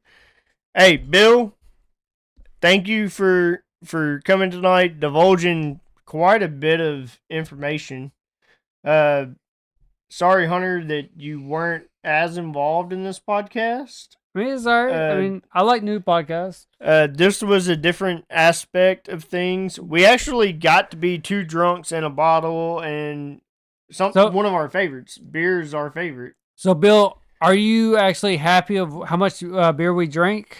Probably not. No, probably not. I had 7. 8. Oh, you had a can. Yeah, I had 8. So I had 8. You had required 14. Was your requirement? 14 was the requirement. We had 8-ish. So I hit 8 buds. All right, I'll give you 12, but still below par. Okay. Oh, so you're 4 ahead of us? That's not too bad of a. That's not too I'm bad. just saying you're drinking. We did our best. I will give it that. I already since the podcast started, I've already drank 12. Oh, that's what we're at 8. We're gonna get there eventually. We're not too far behind you. But I didn't drink about 6 prior to that. So. Oh no! Don't add a number. No, we said 8. Don't add a number. You should have ended it at 12. Anyways, thank you, Bill, Matt. If you go back and watch the end of this, thank you, Matt. Appreciate it, man. It was fun talking with you. I'm glad that both of you are able to be here. I hope we can do this again soon because I feel like we did not hit everything that we could have. I mean, Bill, did we hit everything that we could have? Did we hit everything not. we could have hit? No, for sure. Is there going to be a part 2 of this? Like, is there more that you want to give? There will be a part 2. Good deal. Is the bottle still going to be Is the bottle still going to be Budweiser? I don't Monday through Friday, my birthday, Jesus' birthday, I drink Budweiser. All right, so you guys heard it here. You see Matt, you hear Bill's voice again with Matt, because you're gonna hear Bill before you hear Matt again. I can guarantee it. Awesome. Bill is pretty much third host. He just hasn't accepted the position. I've offered it. He hasn't accepted yet. I'm waiting. Anyways, guys, thank you for watching. Thank you, Matt. Thank you, Bill, for being here again. It was my Till pleasure, next time. Actually. I'm here to help you guys. That's what I want. I want to see you guys become something. First off, we appreciate that, Bill. thank you for the past 2 podcasts of supporting the SAFR merchandise on stream with the hat. I really respect that. Hunter, I know a lot of times you're kind of lost in the conversation because you don't really know what's going on, but you're Right. still there. You still participate. You're still part of it. Have nothing but respect. You guys are.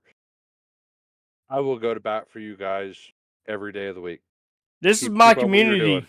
This is my community, Bill. You have drugged me into it. Like I am team SAFR. Will be team SAFR until 5M dies. Even when 6M becomes a thing, I'm right there behind you, Bill. You want to be the new director of the community? I'm gonna start next week called Starlight. No, I'd rather continue where I'm at. I like the direction SAFR is going. I'm not out for failure. I just want to say thank you, Matt. Thank you, Bill. It was good meeting you, Matt. Bill, as always, it's a pleasure talking with you. I'm glad we actually get to end this one. Yeah. Till next time. Yeah, but don't ever call me a cougar. So wait. Hammy Games, right? Is that Hammy Games is not a cougar. right? That motherfucker is a jaguar. Are we talking about Hammy Games or talking about Bill? It's two different people, right? No, they're the same person. I thought you always called Hammy Games, and Bill. Who's who? They're both. Hammy Games is Bill. So this is Bill we're talking to. No, it's Hammy Games. So it's Hammy Games, but you called him Bill. He's a jaguar. Okay, now you brought up another person, Jaguar? You know what? Till next time, gentlemen. I'm the Delta BB. I'm Hunter. And we got... Later, fellas. All right, there's Cindy Ross. Hammy. Okay, I heard Hammy. Till next time, guys.